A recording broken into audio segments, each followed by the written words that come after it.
Nobody from my family came to my husband Jamal's funeral. Not my mother Viola, who claims to be a pillar of the church. Not my sister Keisha, who is too busy getting her makeup done. Not even Tasha, who I have called my best friend since kindergarten.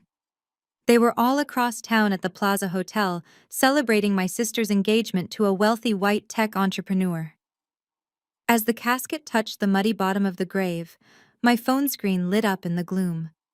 It was not a message of comfort. It was a text from my mother that read, "Get here now." Brad is furious because we are short on servers for the champagne tower. They did not just ignore my grief, they expected me to serve drinks at their party, while the dirt was still fresh on my husband's grave.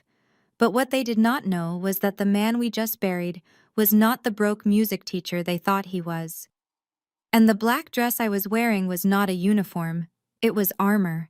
Before I tell you how I walked into that ballroom and turned their celebration into a nightmare, please like this video and subscribe to the channel.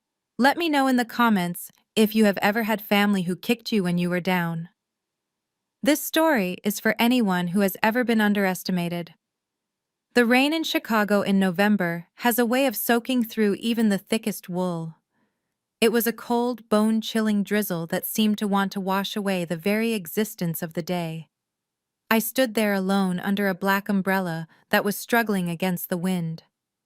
The only other person with me was Reverend Thomas, whose voice was barely audible over the sound of the rain hitting the canopy. Ashes to ashes, dust to dust. I watched the mahogany casket slowly descend into the dark, wet earth. That box contained my entire world. Jamal. The man who had loved me when my own family treated me like a mistake. The man who whispered melodies in my ear at 2 in the morning. To my family, he was just a nobody, a failed musician who taught kids at the community center. To them, he was a waste of space who kept me from marrying a rich man like my sister's fiancé Brad. The vibration in my coat pocket had started 10 minutes ago. It was a relentless, aggressive buzzing against my hip. I tried to ignore it. I tried to focus on the Reverend's prayer. I tried to say goodbye to the only person who ever truly saw me. But the buzzing would not stop. It was like an angry insect demanding attention. One long buzz, two short ones, a pause, then again. It was a rhythm of entitlement I knew too well. When the Reverend finally closed his Bible and gave me a sympathetic nod, I reached into my pocket with a trembling hand. My fingers were stiff from the cold. I pulled out my phone, and the screen glowed bright white in the gray afternoon. 40 missed calls. The number seemed impossible. 40 times someone had tried to reach me while I was lowering my husband into the ground. Most were from my mother, Viola. A few from Keisha. Even one from Brad. I swiped open the notifications and the messages flooded in like a toxic tide. "Where are you? You are so selfish. Brad is asking where the extra wine is." The final message from my mother had come through just seconds ago. It said, "Stop acting like a victim, Nia. Jamal is dead and he is not coming back. But this party is about the future of this family. Get to the plaza now. Brad is furious because we are short on servers for the champagne tower. Do not embarrass us." I stared at the words until they blurred. They did not want me there as a sister or a daughter. They wanted me as unpaid help. They knew I had spent every last dime of my savings on Jamal's medical bills, or so they thought. They assumed I was desperate. They assumed I was broken. They assumed I had no choice but to show up and bow my head and pour their expensive liquor while they toasted to a future built on arrogance. A laugh bubbled up in my throat. It was a dry, sharp sound that made the gravediggers look up from their shovels. My mother was right about one thing. Jamal was not coming back. But the Nia they knew, the quiet, obedient scapegoat who always fixed their messes, was dead too. She died the moment I read that text. I looked down at the grave one last time. "Goodbye, my love," I whispered. "I promise you they will hear the music tonight, but it will not be the song they requested." I turned around and walked back toward my car. My heels sank into the mud, but I did not care. I did not wipe the rain from my face. I did not fix my hair. I got into my old sedan and threw the phone onto the passenger seat. I checked my reflection in the rearview mirror. My eyes were red and swollen, but behind the grief there was something new, something cold and hard, like a diamond. I started the engine. The Plaza Hotel was 30 minutes away. I was going to be late for the party. But for the first time in my life, I was going to arrive exactly on time for the reckoning. 3 hours earlier, the silence in the viewing room had been deafening. It was not the peaceful silence of respect, but the hollow echo of abandonment. The funeral home director, Mr. Henderson, had set up 50 chairs in perfectly straight rows facing the open casket. For the first hour, I sat in the front row and refused to turn around. I told myself that traffic was bad on the interstate. I told myself that the rain had caused accidents. I told myself that my family was just running on their usual time. But when the clock on the wall chimed 2 in the afternoon and the mahogany doors remained shut, the reality began to sink in. I stood up and walked to the back of the room where the guest book lay open on a podium. The pages were pristine white. Not a single name was scrawled on the paper. No condolences, no memories, just blank space that screamed rejection. My hands shook as I pulled my phone from my clutch. I needed to hear a voice. Any voice. I dialed my father first. He was usually the reasonable one, the one who would smooth over my mother's sharp edges. The phone rang 4 times before he picked up. The background noise was loud, a mix of chatter and upbeat jazz music. "Dad, where are you?" I asked, my voice cracking. "The service started 30 minutes ago." There was a pause, and then I heard the rustling of fabric. "Nia, honey, I can barely hear you," he said. But he did not sound frantic or apologetic. He sounded annoyed. "Look, we are running a bit behind schedule here. The tailor messed up the inseam on my tuxedo pants for tonight. I cannot walk Brad and Keisha down the aisle looking like a clown, can I?" I felt the blood drain from my face. "Dad, it is Jamal's funeral. You are getting fitted for a tuxedo while your son-in-law is being buried." He sighed a long, exasperated breath that I had heard 1,000 times growing up. "Nia, be reasonable. Jamal is gone. He does not know if we are there or not. But Brad is very much alive and he is the future of this family. Do not be selfish. We will send flowers later. Now I have to go. The tailor is back." The line went dead. I stared at the phone, unable to comprehend the cruelty. To him, Jamal was just an inconvenience, a footnote that could be skipped to get to the main event. I needed Tasha. Tasha, who had been my maid of honor. Tasha, who swore she was my sister from another mother. I dialed her number, praying she would answer. She picked up on the second ring. Her voice sounded raspy and weak. "Hey, girl," she whispered, followed by a wet, hacking cough that sounded too theatrical to be real. "I am so sorry, Naya. This stomach bug is killing me. I can barely lift my head off the pillow. I really wanted to be there for you." For a second, I believed her. I wanted to believe her. "Take care of yourself, Tasha," I said softly. "I understand." But as I pulled the phone away from my ear, a notification banner slid down from the top of the screen. It was an Instagram alert. "Tasha Banks just checked in at Lux Hair Lounge with Keisha Williams." Caption read, "Getting that glow up for the engagement party of the year. Hashtag sisters, hashtag Brad and Keisha." I tapped the notification. The photo loaded instantly. There was Tasha sitting in a salon chair, holding a mimosa and winking at the camera.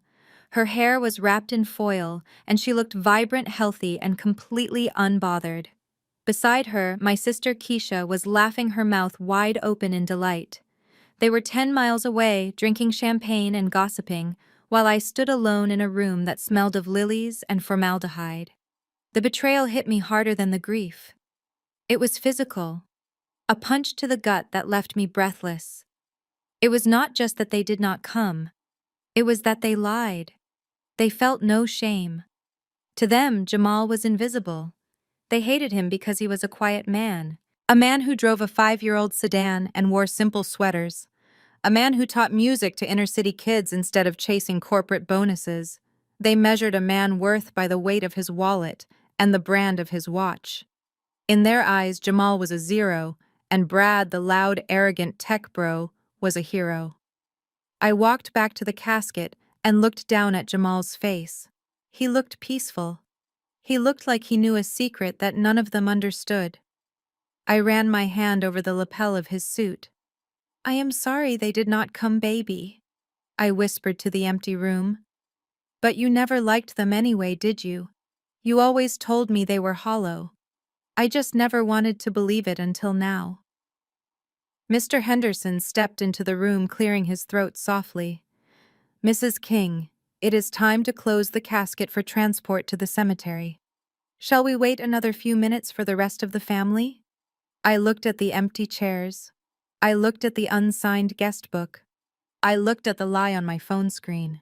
"No, Mr. Henderson," I said, my voice steady and cold. "There is no other family. It is just me." That was the moment the sadness turned into rage. That was the moment I realized I did not lose a family today. I was freed from one. As I walked out of the funeral home and into the rain, I made a vow. They wanted to celebrate wealth and status tonight. They wanted to worship money. Fine. I would go to their party. But I would not be serving drinks. I would be serving a lesson they would never forget. The drive to the Plaza Hotel was a blur of gray highway and red taillights, but my vision had never been clearer. They thought they were burying Jamal's memory today. They had no idea they were digging their own graves. The key turned in the lock of our apartment door with a heavy metallic click that echoed in the hallway. I stepped inside and the scent hit me instantly. It was a mix of Jamal's cedarwood cologne and the old vinyl records he kept stacked by the window.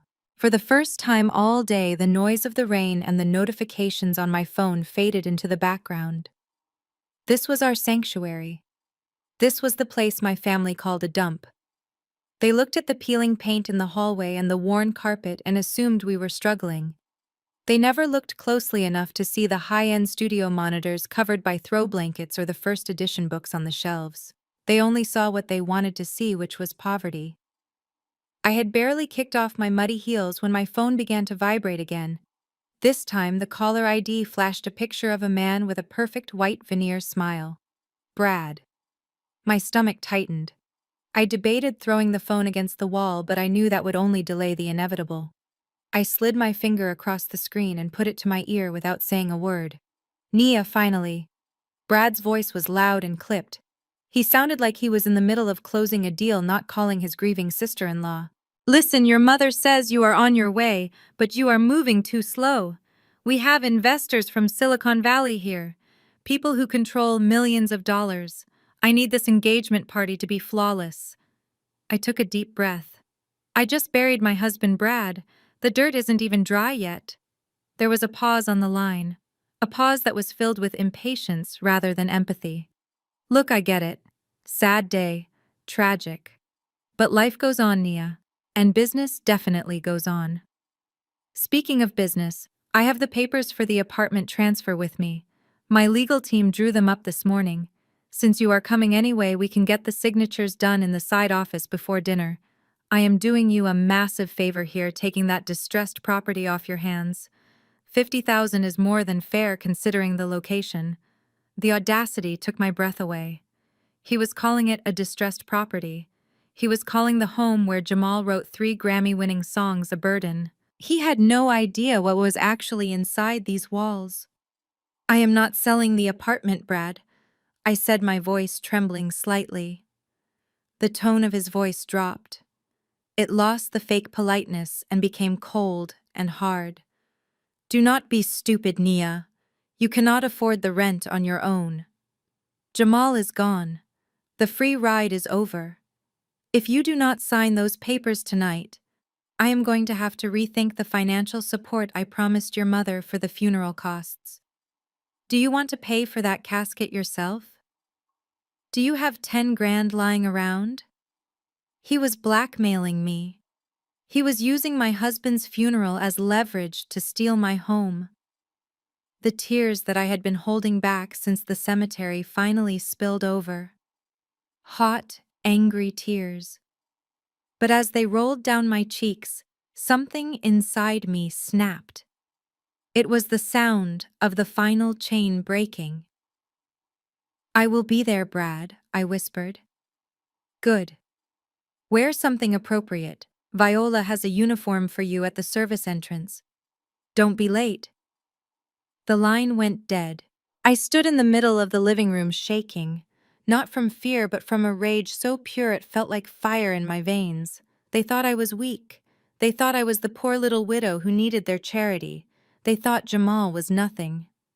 I wiped the tears from my face with the back of my hand. I walked into our bedroom and went straight to the closet. On the left side hung my everyday clothes, the cardigans and slacks that allowed me to blend into the background, the clothes of a woman who apologizes for taking up space. I pushed them aside.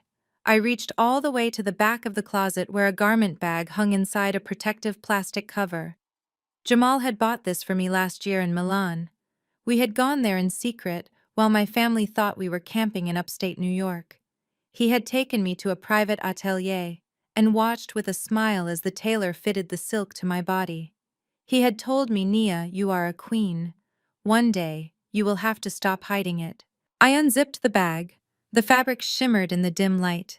It was black silk, structured and sharp with a neckline that commanded attention. It was not a dress for a servant. It was a dress for a CEO. A dress for an owner. A dress for a woman who has nothing left to lose. I stripped off my damp funeral clothes. I went to the vanity and washed my face, scrubbing away the pity and the sadness. I applied a layer of foundation that cost more than my mother's entire makeup collection. I lined my eyes with sharp black wings. I painted my lips a deep blood red. When I stepped into the dress, it fit like a second skin. I pulled the zipper up, and it sounded like the slide of a sword being drawn from a sheath. I looked in the mirror. The woman staring back at me was not the Nia they knew. She was taller, stronger, dangerous. I grabbed the clutch Jamal had given me for our anniversary. Inside, I placed the USB drive I had taken from his safe earlier that morning. The drive that contained the truth about everything. I did not need their uniform, I did not need their charity, and I certainly did not need their permission. I walked to the door and grabbed my keys. I took one last look at the apartment. When I come back, I said to the empty room, I will own the building. I walked out and let the door slam shut behind me. The echo sounded like a gunshot starting a war. I was ready to go to the plaza. I was ready to face the wolves. And for the first time in my life, I was the one bearing teeth. The valet at the Plaza Hotel hesitated when I pulled my 10-year-old sedan up to the curb. He looked at the rusted wheel well, and then at the gleaming Bentleys and Porsches lined up like soldiers in a parade. But when I stepped out of the car, the skepticism vanished from his face. The black silk dress moved around me like smoke, and I handed him my keys, with a look that dared him to comment on the vehicle. He simply bowed his head and murmured, "Welcome to the plaza, ma'am." I walked through the revolving gold doors and the noise hit me first. It was the specific frequency of wealth. The clinking of crystal flutes, the murmur of polite gossip, and the soft, energetic thrum of a live jazz quartet. The grand ballroom was decorated in a suffocating amount of cream and blush pink. There were walls of white roses and towers of macarons. It looked like a confectionery shop had exploded, and in the middle of all that pale, sugary perfection, I walked in like a jagged shard of obsidian. The room went quiet in waves starting from the entrance and rolling toward the stage. Conversations stopped mid-sentence. Forks hovered halfway to mouths.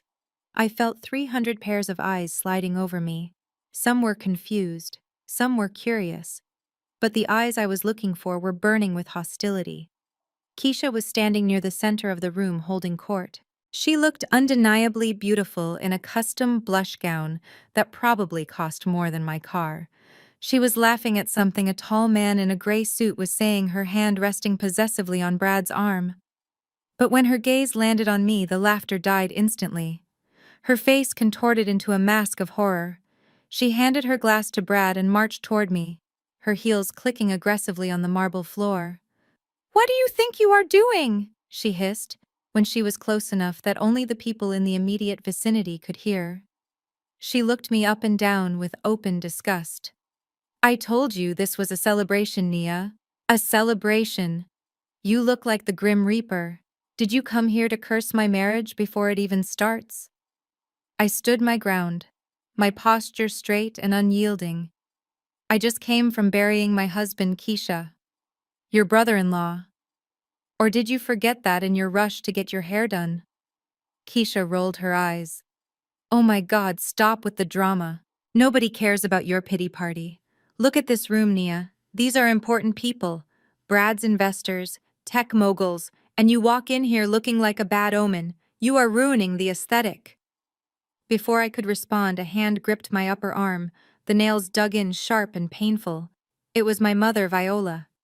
She had materialized out of the crowd, her face a tight mask of panicked control. She didn't look me in the eye. Instead, she smiled fake and wide at the guests watching us, while forcefully steering me toward a service corridor behind a large floral arrangement. "Keep walking," she muttered through her teeth. "Do not say a word, just keep walking." She dragged me into a narrow hallway, used by the catering staff. The air here smelled of industrial cleaner and stale coffee, a sharp contrast to the expensive perfume in the ballroom. Once we were out of sight, she released my arm and spun on me. Her chest was heaving. "How dare you," she spat. "How dare you show up looking like that? I told you to use the service entrance. I told you to be invisible." "I am a guest." "Mother," I said, my voice calm and cold. "I am family. You are a liability," Viola snapped. She reached into a bin on a nearby cart and pulled out a white server's apron and a stiff white collared shirt. She shoved them into my chest. "Put these on. Now." I looked at the bundle of cheap fabric in my arms. "You want me to change? Here, I want you to cover up that depressing dress and make yourself useful," she hissed. One of the bartenders called in sick. "We need someone to clear glasses and pass hors d'oeuvres. If you do that and keep your mouth shut, Brad might still buy that apartment from you. If you refuse, you can turn around and walk out and lose everything." She looked at me, expecting me to crumble. She expected the old Nia, the one who would cry and apologize and do anything to be accepted. She did not see the fire burning behind my eyes. She did not know about the USB drive in my clutch. I looked at the apron, then I looked at her. I realized in that moment that she didn't just want me to work. She wanted to erase me. She wanted to strip away my dignity and reduce me to a servant in front of the people she was trying to impress. "Fine," I said softly. Viola let out a breath of relief. "Good. Change quickly. And fix your face. You look severe. People like a smile with their service." She turned and swept back into the ballroom, leaving me alone in the hallway. I dropped the white shirt and apron onto the floor. I stepped on them with my heels, grinding the white fabric into the dust. I was not going to wear their uniform, but I would play their game. I would walk back out there, and I would find Brad. I would let them think they had won. I would let them think I was desperate.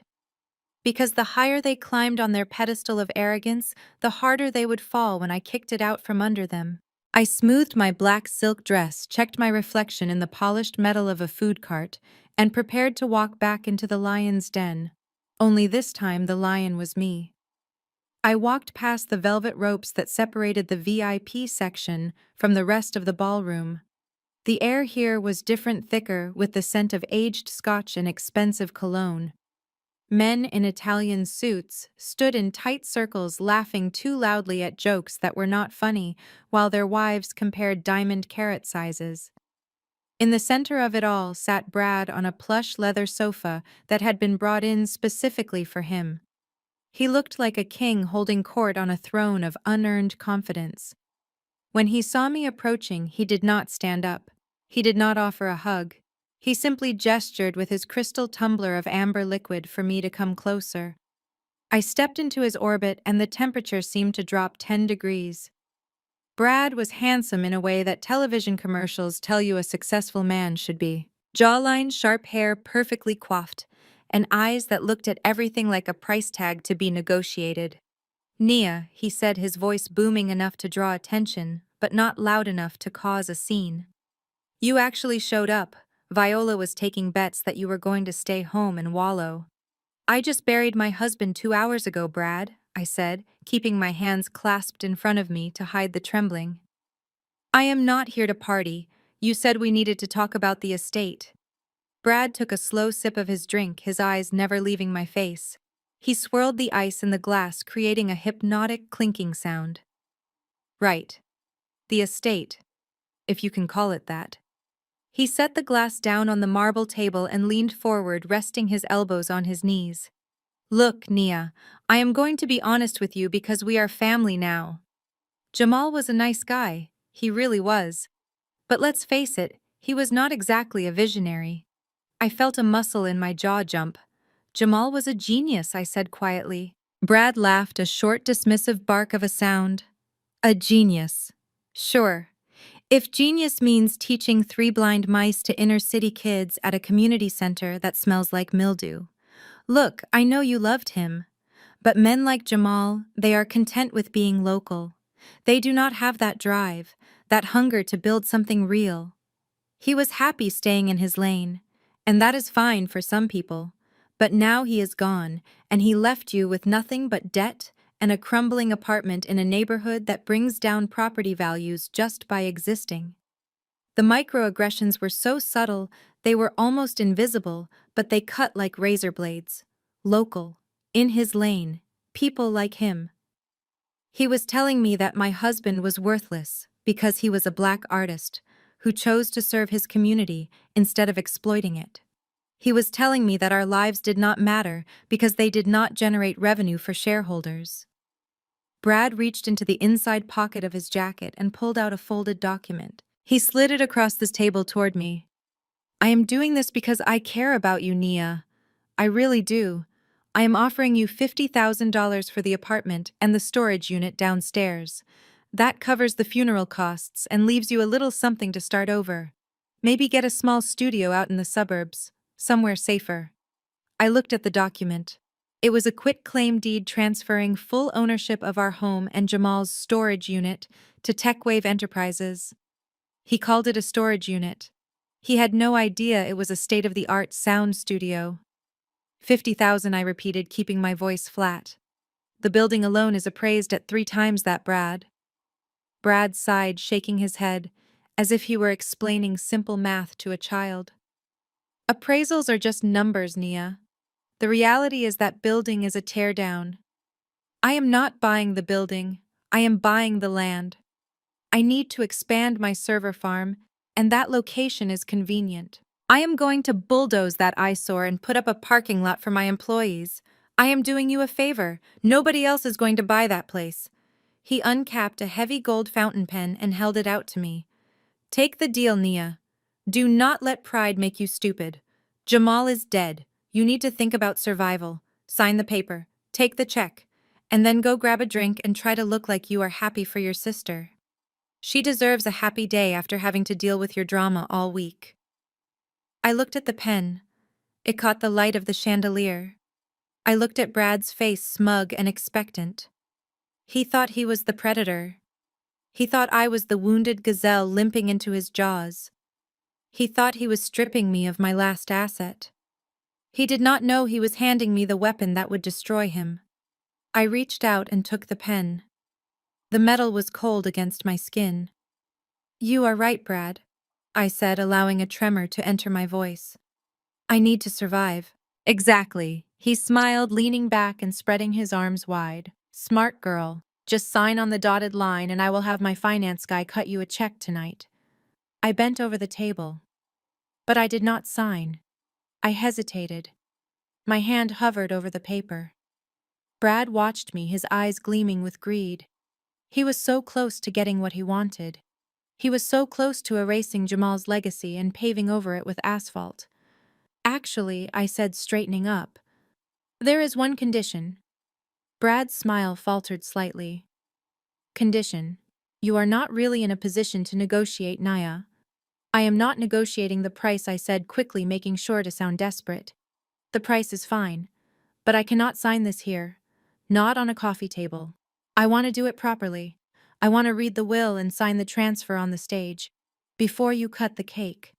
I want everyone to know how generous you are being to your poor widowed sister-in-law. Brad blinked.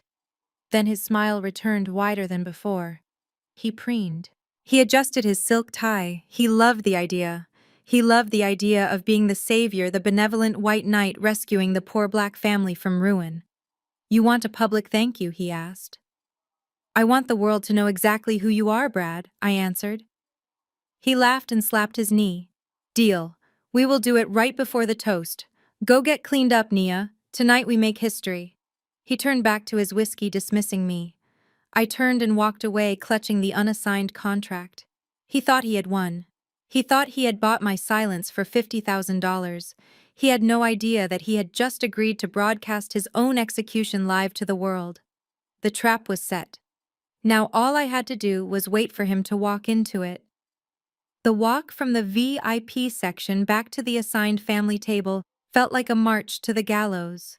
Table 12 was situated uncomfortably close to the kitchen doors, far away from the center stage where Brad and Keisha were currently accepting congratulations. My parents and extended relatives were already seated.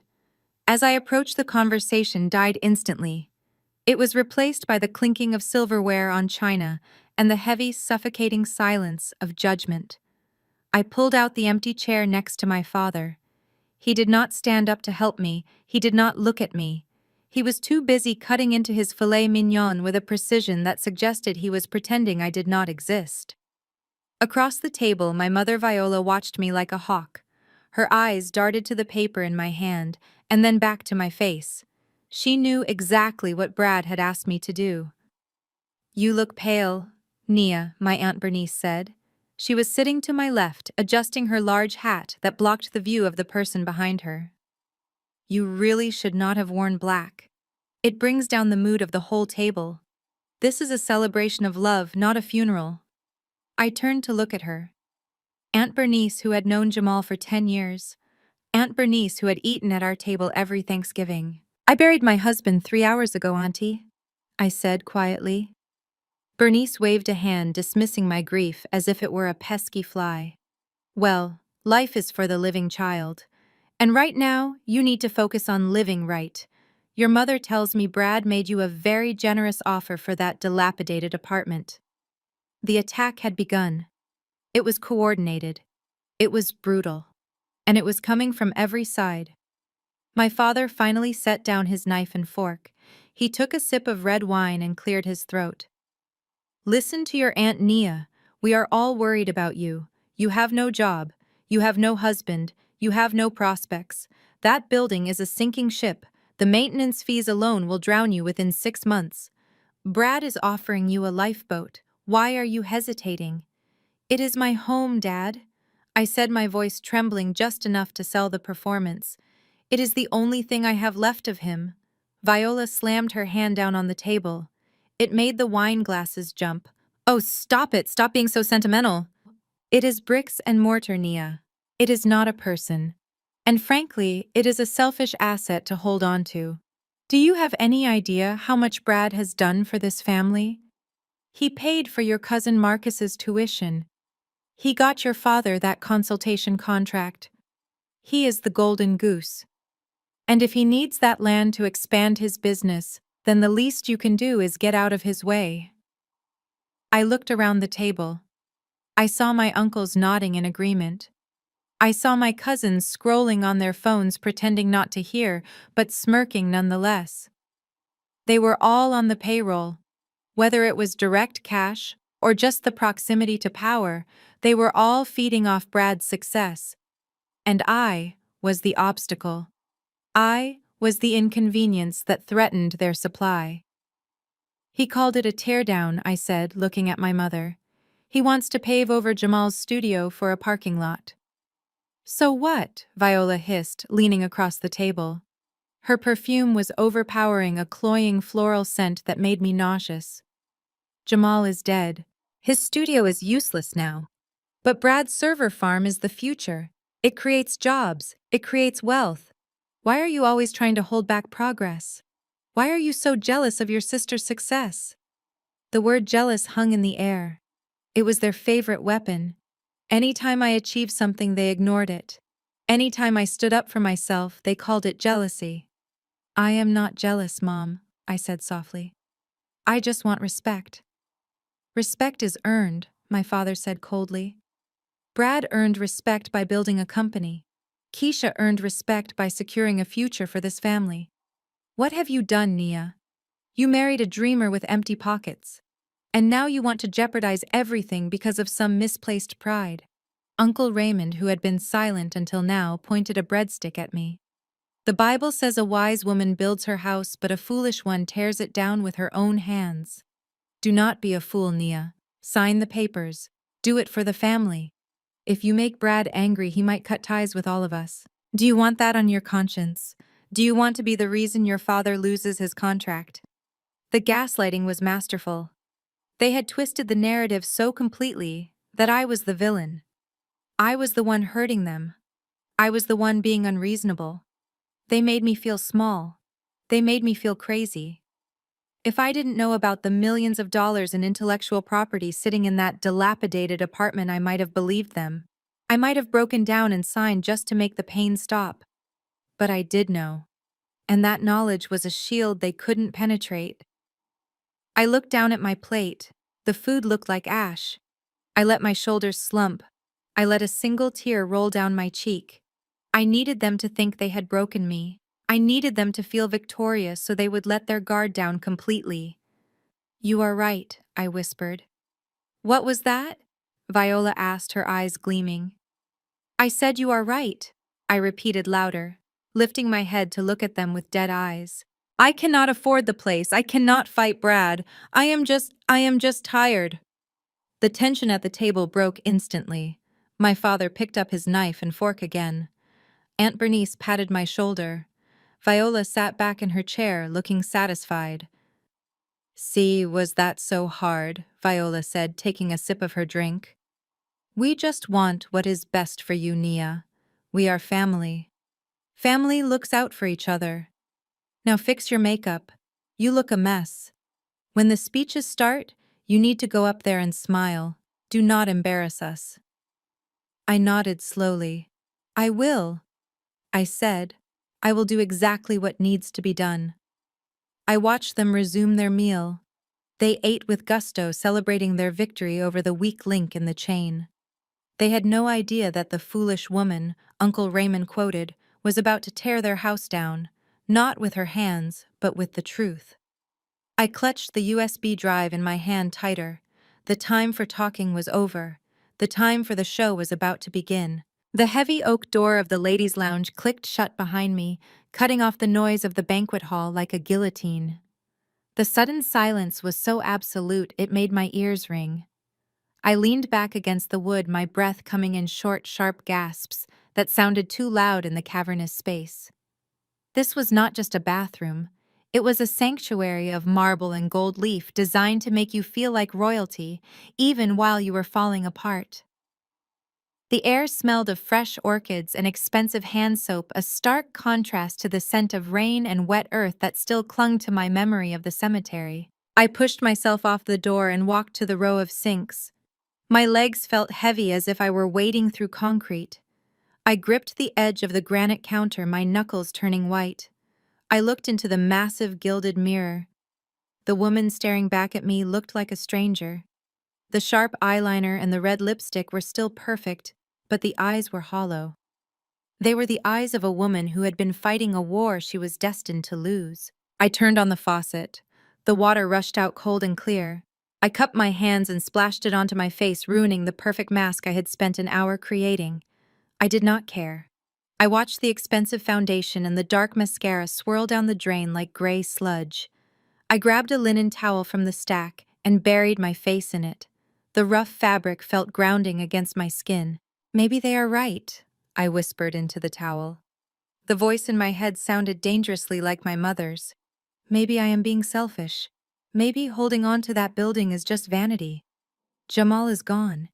He is never coming back to write another song or mix another track. The studio is just a room full of wires and metal now. If I sell it, I can pay off the funeral. I can move somewhere quiet. I can stop fighting. The thought was seductive. Surrender always is. It promised an end to the conflict. It promised that my family would stop attacking me. If I just signed the paper, Brad would smile. Viola would stop looking at me with disdain. I could go back to being the invisible daughter, the one who did not cause trouble. I could just disappear. I reached for my clutch sitting on the counter. The document Brad had given me was tucked inside. I pulled it out. The paper felt heavy in my hand. Quit claim deed. The words seemed to mock me. I reached into the bag again and found a pen. Not the gold one Brad had offered, but a cheap ballpoint I kept for emergencies.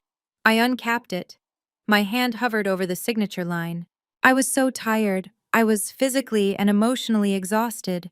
The grief was a physical weight pressing down on my chest, making it hard to expand my lungs. Fighting required energy I did not think I had left. I imagined signing my name. I imagined walking back out there and handing the paper to Brad. I imagined the relief of being done. Just do it, Nia, I told myself. Just end it.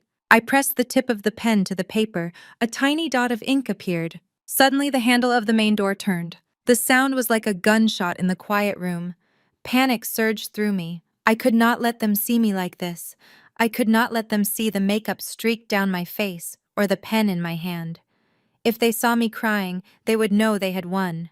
They would feast on my weakness like vultures. I grabbed the paper in my clutch. I looked around frantically. There were 3 stalls. The first 2 were open, but the third one, the one furthest from the door, was slightly ajar. I sprinted toward it, my bare feet making no sound on the plush rug that ran down the center of the room. I slipped inside the stall and pulled the door shut. I locked it with trembling fingers, trying to be as silent as a ghost. I climbed up onto the toilet seat, hugging my knees to my chest so my feet would not be visible from under the gap. My heart was hammering against my ribs so hard I was terrified they would hear it. I held my breath. I squeezed my eyes shut. I was a 32-year-old woman hiding in a bathroom stall from her own family. The shame of it washed over me hot and prickly, but I could not face them, not right now, not when I was this close to breaking. The main door opened. The sounds of the party spilled in for a brief second, jazz music and laughter before being cut off again. Click-clack, click-clack. 2 pairs of heels walked across the marble floor. They were moving fast, confident, and rhythmic. I told you she would break, one voice said. It was high-pitched and sharp. I recognized it instantly. It was Tasha, my best friend, the woman who was supposedly homesick with a stomach virus. The woman who had comforted me when Jamal died. I froze. My brain tried to process why Tasha was here. Maybe she had forced herself to come because she was worried about me. Maybe she had rallied to support me against my family. Hope, a foolish, fragile thing, bloomed in my chest. Then another voice answered, a voice that dripped with arrogance. She is weak, Tasha. She has always been weak. That performance at the table was just her trying to get attention. She will sign. She has no choice. Brad has her cornered. That was Keisha, my sister. I pressed my hand over my mouth to stifle a gasp. Tasha and Keisha were together, here, in the bathroom. And they were talking about me. I listened as they moved to the mirrors. I heard the sound of makeup bags being unzipped. I heard the hiss of hairspray. You should have seen her face when Brad mentioned the apartment, Tasha laughed. She looked like a kicked puppy. God, I almost felt bad. Almost. I squeezed my eyes shut tighter. The tears that had been falling for grief were now freezing on my cheeks. The betrayal was cold. It was absolute.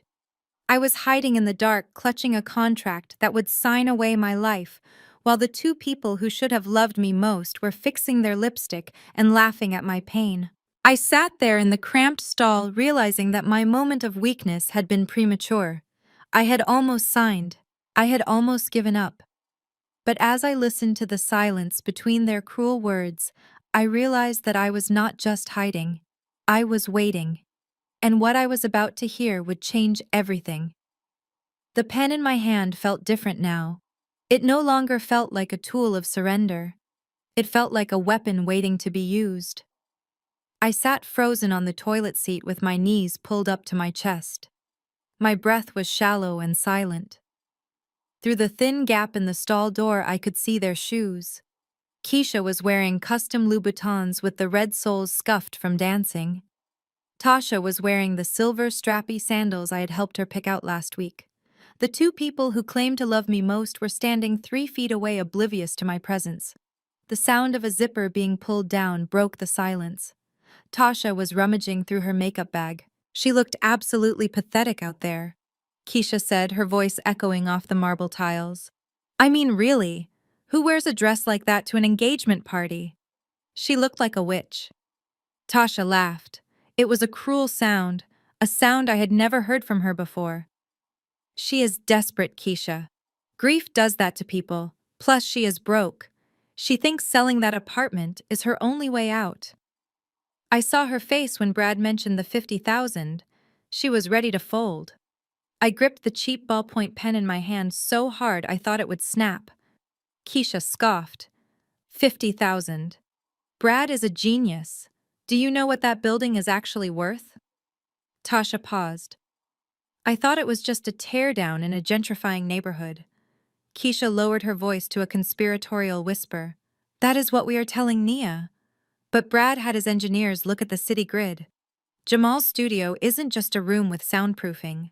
Apparently, Jamal routed a massive amount of fiber optic cable through the basement for his recording equipment.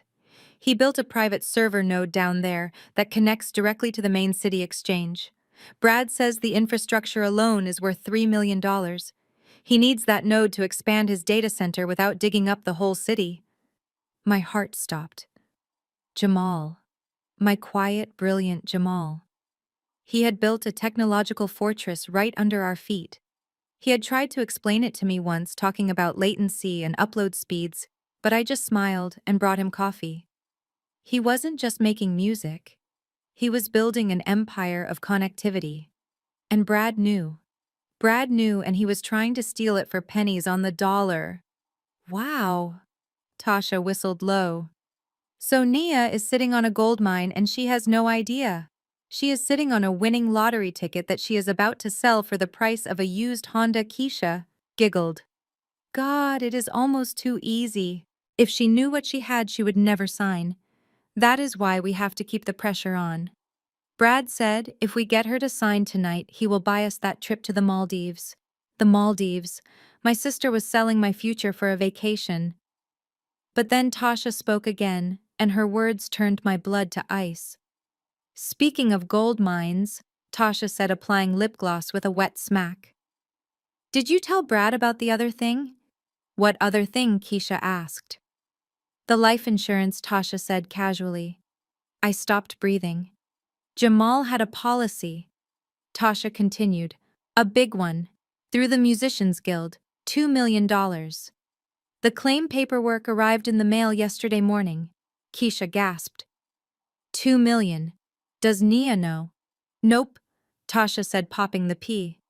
I went over there to check on her, remember? I saw the envelope in the stack of mail on the counter. It had the urgent red stamp on it. I slipped it into my purse. If she sees that, she will know she does not need Brad's money. She will pay off the debts and keep the building. And then nobody gets a commission. Nobody gets the Maldives. Keisha was silent for a moment. Then she laughed. You are evil, Tasha. I love it. So what are you going to do with it? I will burn it, Tasha said. Or maybe I will discover it in a few months after the building is sold. I will play the hero. Oh, look, Nia, I found this under the sofa cushion. She will be so grateful, she will probably give me a cut. I felt a physical blow to my chest. Tasha, my best friend, my sister in spirit. She had stolen $2 million from me. She had watched me cry about not being able to afford a casket, and she had the solution in her purse the whole time. She was not just a bystander. She was the architect of my misery. The tears that had been threatening to fall vanished. They evaporated in the heat of a sudden white-hot rage. I looked at the pen in my hand. A moment ago, it had been a tool of surrender. Now it looked like a dagger. I slowly reached into my clutch and pulled out my phone. My hands were perfectly steady now.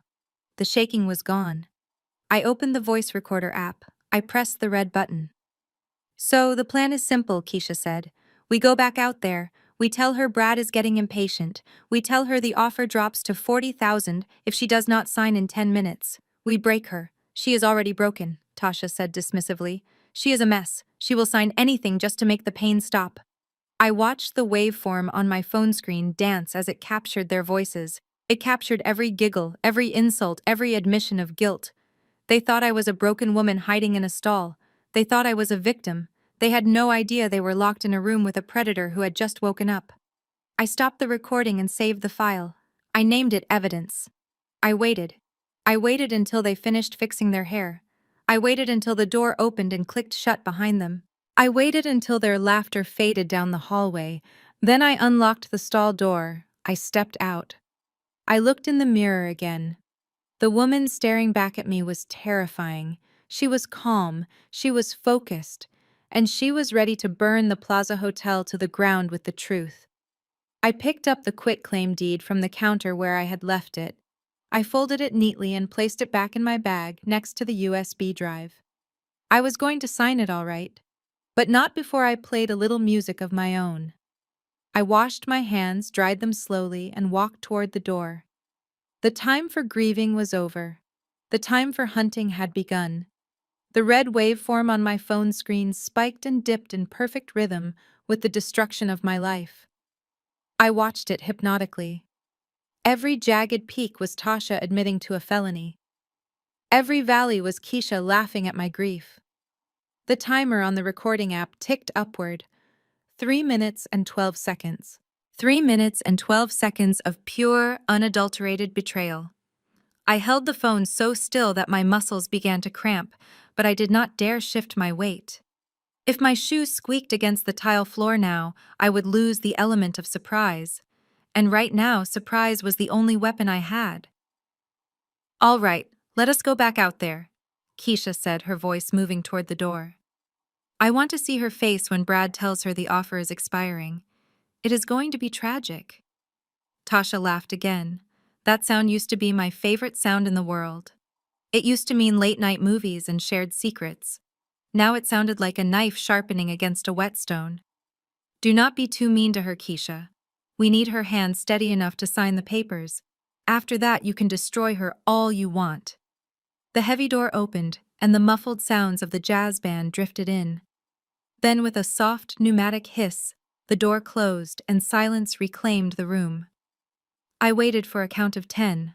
1, 2, 3. I needed to be sure they were gone. I needed to be sure the hallway was empty.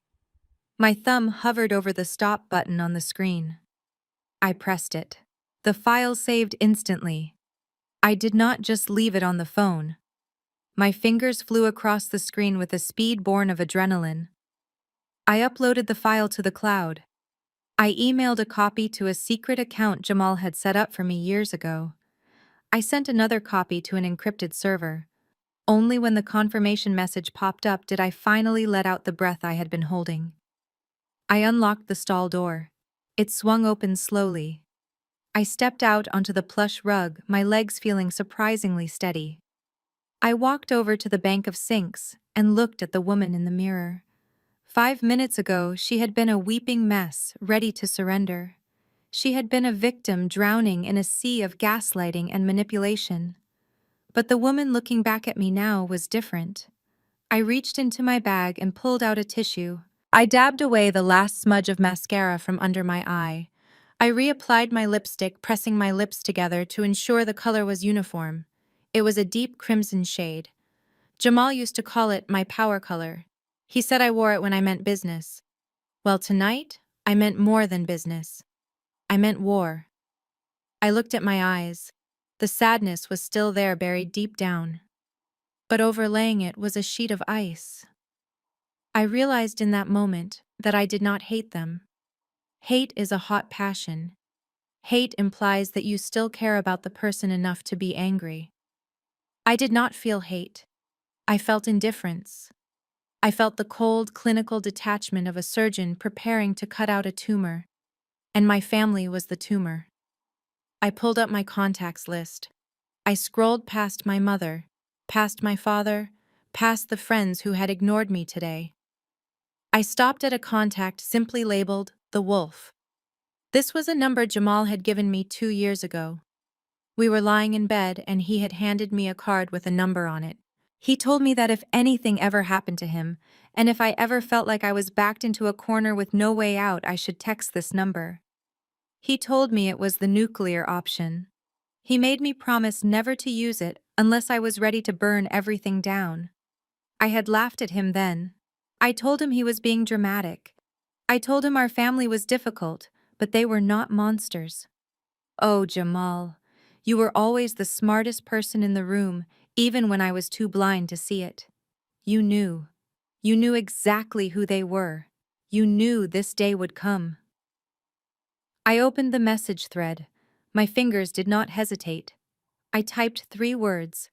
Activate Protocol Omega. I hit send. The message bubbled blue. For a terrifying second, nothing happened. I stared at the screen, wondering if the number was still active, wondering if the person on the other end even remembered who I was. Maybe it was too late. Maybe I was truly alone. Then 3 gray dots appeared. Understood, I am 5 minutes away. I am 5. Do not sign anything until I enter the room. A shiver ran down my spine.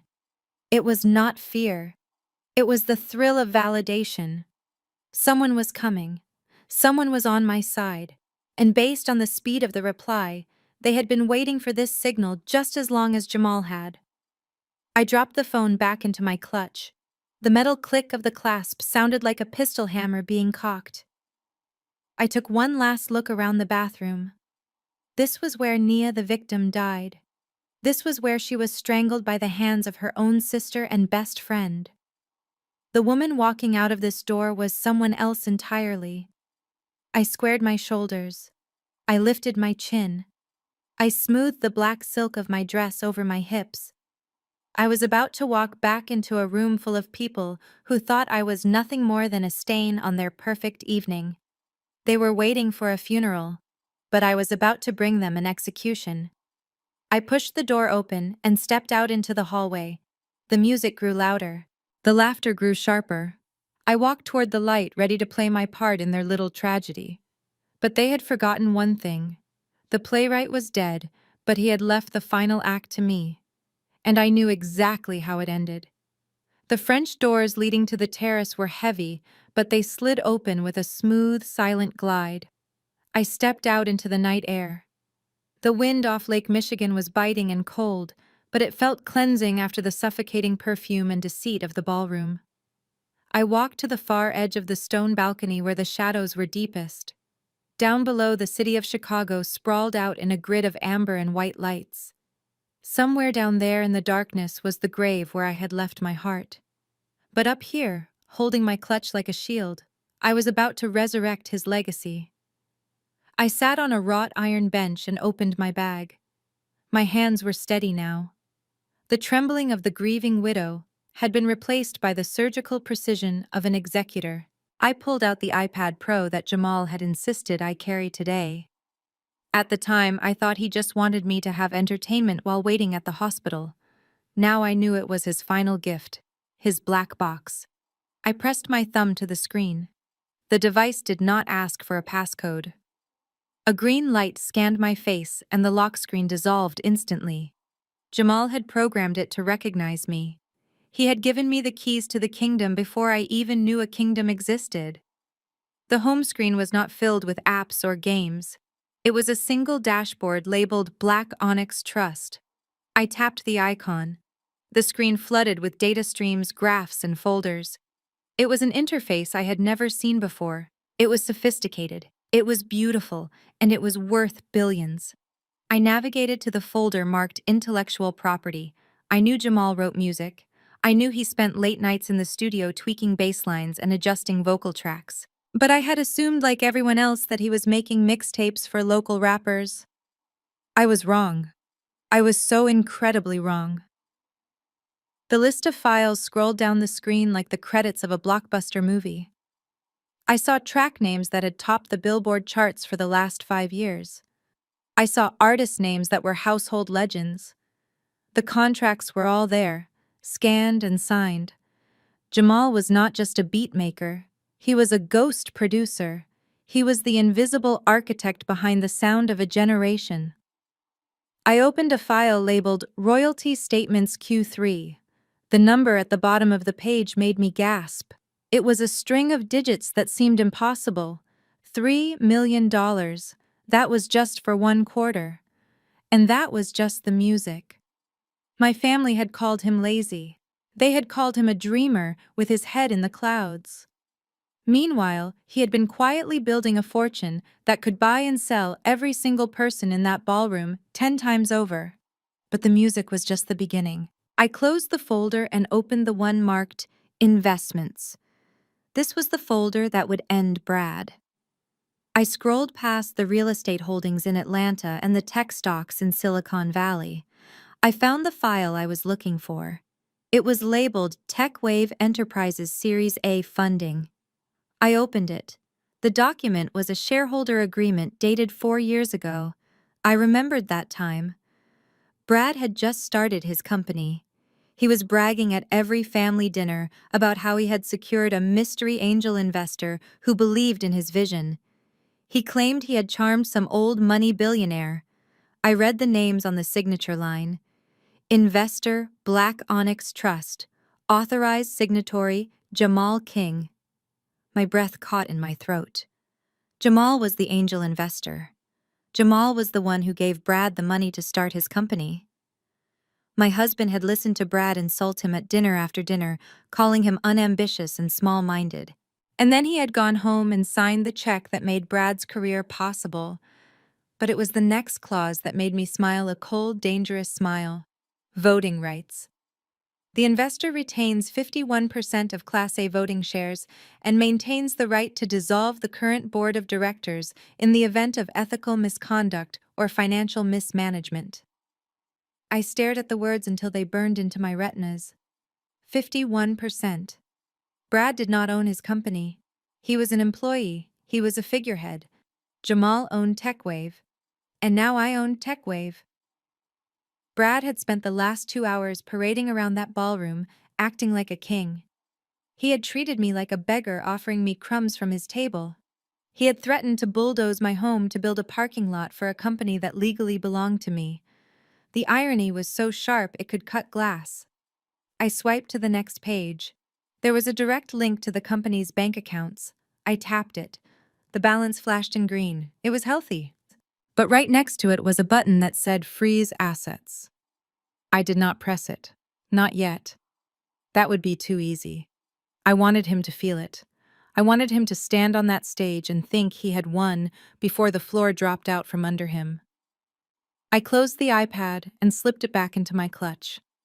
The weight of the bag felt different now. It was no longer just accessories. It was a gavel. I stood up and walked to the edge of the balcony. The wind whipped my hair across my face, but I did not brush it away. I looked down at the entrance of the hotel. A sleek black town car had just pulled up to the curb. A man in a sharp gray suit stepped out carrying a briefcase. He looked up toward the terrace as if he knew I was watching. It was Sterling, the wolf. Protocol Omega was in motion. I turned back toward the glass doors. Inside, the party was reaching a crescendo. I could see Brad laughing with a group of investors holding a champagne flute high in the air. He looked so happy.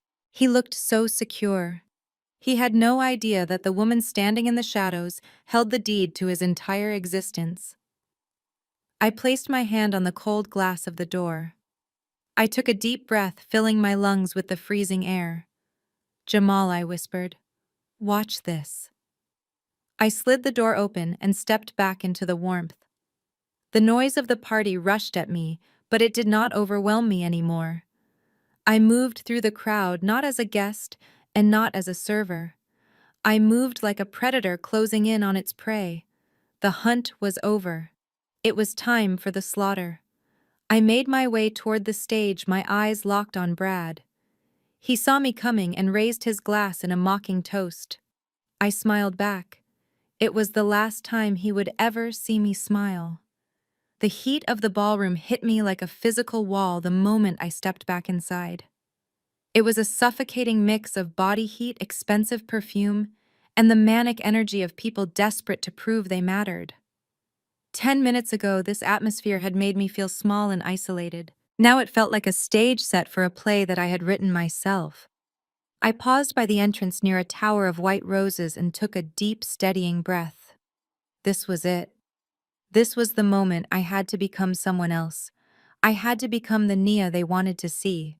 The broken widow, the financial burden, the defeatist. I let my shoulders slump forward just enough to ruin the clean lines of my silk dress. I lowered my chin, casting my eyes toward the floor.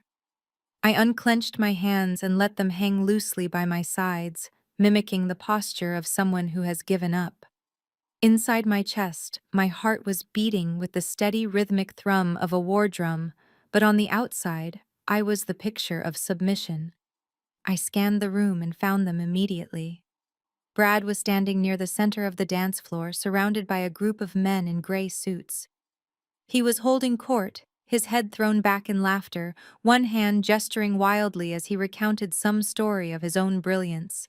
Keisha was clinging to his arm, looking at him with adoration that seemed practiced and brittle. I began to walk toward them. I moved slowly, weaving through the crowd, like a ghost. People stepped out of my way, their conversations pausing as I passed. I could feel their eyes on me. I could hear their whispers. Poor thing. She looks devastated. She really should have gone home. They saw a woman crushed by grief. They did not see the wolf in sheep's clothing coming to slaughter the shepherd. When I reached the edge of Brad's circle, I stopped and waited. I did not interrupt. I stood there, head bowed, until the silence became awkward enough that one of the investors cleared his throat and nudged Brad. Brad turned around slowly, annoyance flashing in his eyes before he recognized me. Then his expression shifted to a smug, victorious smirk. He knew why I was back. He knew the pressure had worked. "Well, look who decided to rejoin the festivities," Brad said, his voice loud enough for the entire circle to hear. "I thought you might be halfway to the parking lot by now, Nia."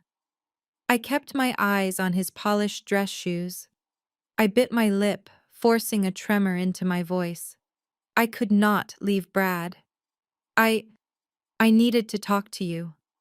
Brad took a sip of his champagne, letting the silence stretch out. He wanted to savor this. He wanted his investors to see his power over his family. "Talk then. We are all friends here." I looked up, meeting his eyes for a fleeting second before darting them away again. "I thought about what you said, about the apartment, about the future. You were right." A ripple of satisfaction went through the group. Keisha let out a small scoff of triumph. Brad's chest seemed to expand 2 inches. "I knew you would come around," Nia, Brad said, stepping closer and placing a heavy, patronizing hand on my shoulder. "You are a smart girl deep down. It is the only logical choice. That building is a money pit. I am saving you from drowning." "Yes," I whispered. "You are saving me. But Brad, I have a favor to ask." Brad raised an eyebrow. "A favor? You are pushing your luck, Nia." I twisted my hands together nervously. "It is just, the debts are higher than I thought. Jamal had medical bills. And the funeral costs. 50,000 is generous, I know. But if I pay everything off, I will be left with nothing. I will be on the street." I took a shaky breath and looked at him with wide, pleading eyes. "Could you make it 55,000? Just an extra 5,000 so I can put a deposit on a rental. Please, Brad, I will sign whatever you want. I just need a place to sleep." The room went quiet. I was begging. I was negotiating for crumbs. It was pathetic. It was humiliating. And it was exactly what Brad wanted. He wanted to be the benevolent king tossing a coin to the beggar. He wanted to show these investors that he was not just a ruthless businessman, but a provider, a patriarch who took care of the weak. Brad looked at his investors. He gave them a look that said, "See what I have to deal with." Then he sighed, a long, exaggerated sound of long-suffering generosity. 55,000, he repeated, shaking his head. You really are a charity case, aren't you, Nia? You come to my engagement party looking like a funeral procession, and now you are shaking me down for cash. I am sorry, I whispered. I just have nowhere else to go. Brad smiled. It was a shark's smile. Fine, 55,000. I will have accounting cut the check tomorrow. But you sign the deed tonight. Right now. Thank you, I said, exhaling a breath of relief that was only half fake. Thank you, Brad. I will sign. But, can we do it like I asked? On the stage. Brad laughed. You still want the audience, huh? You want to make sure I do not back out. I nodded. I want everyone to know how you helped me. I want to thank you publicly. Brad turned to Keisha. Did you hear that, babe? Your sister wants to give a toast to my generosity. Keisha smirked and smoothed her dress. Let her do it. It will be a nice contrast. The successful sister and the charity case. It makes for a good story. Brad clapped his hands together. Done. We were about to cut the cake anyway. This will be the perfect opener. He turned to the band leader and made a cutting motion across his throat. The jazz music died down. The murmur of the crowd faded. Brad grabbed my hand. His grip was too tight, bordering on painful. He began to pull me toward the stage. I stumbled slightly, playing the part of the frail widow, but my feet were planting firmly with every step. I looked out at the sea of faces. I saw my mother Viola beaming with pride at Brad's command of the room. I saw my father nodding in approval. They thought this was the moment their problems were solved. They thought they had successfully pruned the dead branch from the family tree. As Brad led me up the stairs to the stage, the spotlight hit us. It was blindingly bright. For a moment I could not see anything but the white glare. But I could feel the presence of the iPad in my clutch pressing against my side. I could feel the weight of the truth. Brad walked to the microphone stand and tapped it twice. The sound boomed through the speakers, silencing the last few whispers in the room. Ladies and gentlemen, Brad announced, his voice smooth and confident. Before we cut the cake, my sister-in-law Nia has a few words she would like to say. It has been a hard day for her, but family supports family, right? The crowd applauded politely. A few people cheered. Brad stepped back and gestured for me to take the microphone. He stood just behind me, hovering like a warden, ensuring I stuck to the script. I stepped up to the mic. I looked down at the crowd. I looked at my mother. I looked at Tasha standing near the bar. And finally, I looked at the side entrance where the heavy double doors were just beginning to open. I took a deep breath. The smell of victory was sweeter than any champagne. I was supposed to be the lamb at the slaughter. But as I gripped the cold metal of the microphone stand, I knew the truth. I was the knife. And the feast was about to begin. The glare of the stage lights was blinding. It washed out the faces of the 300 guests, turning them into a faceless sea of judgment. But I did not need to see them to feel their pity. It rolled off them in waves thick and suffocating. Next to me, Brad adjusted his tie and tapped the microphone again. He looked comfortable up here. He looked like a man who believed the world was a stage built specifically for him to stand on. He wrapped an arm around my shoulder, pulling me into his side. It was a gesture of dominance masquerading as comfort. He wanted everyone to see how small I was next to him. He wanted the visual of the strong, successful patriarch protecting the weak, broken widow. Thank you all for pausing the celebration for a moment. Brad began, his voice smooth as silk. As you all know, today has been a bittersweet day for our family. We said goodbye to my brother-in-law Jamal. He was a simple man with a simple life, and his passing has left a void. But more importantly, it has left my sister-in-law Nia in a difficult position. He paused for effect, letting the silence hang in the air. He was a master manipulator. He knew exactly how to pull the heartstrings of the wealthy elite. Life does not stop for grief, Brad continued, keeping his voice low and serious. Bills still need to be paid. Debts still need to be settled. And unfortunately, Jamal did not leave Nia with much security. But that is what family is for. We step up. We provide. I felt a muscle in my jaw jump, but I kept my head down, playing the part of the shameful burden. Tonight, I am proud to announce that TechWave Enterprises will be stepping in to ensure Nia's future. We are purchasing the property Jamal left behind. It is not a strategic acquisition for us, really. It is a tear-down project. But it will give Nia the fresh start she deserves. It is a check for $55,000. A ripple of applause went through the room. I heard murmurs of approval. So generous. What a good man. Brad beamed, soaking in the adoration. He turned to me, his eyes shining with triumph. Nia, I have the papers right here. My assistant brought them up. We can sign this right now in front of everyone so you can leave here tonight knowing you are taken care of. He snapped his fingers, and a young woman in a sharp suit hurried onto the stage carrying a leather folder. She placed it on a small podium next to the microphone. She opened it to the signature page and uncapped a heavy fountain pen. Brad gestured to the pen. Go ahead, Nia. Let us make this official. I stepped up to the podium. My hands were trembling, and for once, I did not have to fake it.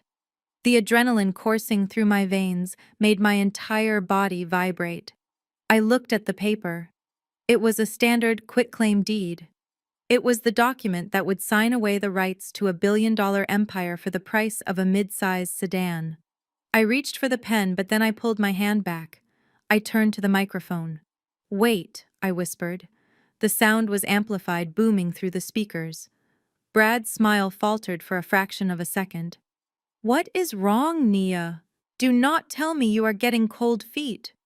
No, I said, leaning closer to the mic, my voice sounding small and fragile. I want to do this right, Brad.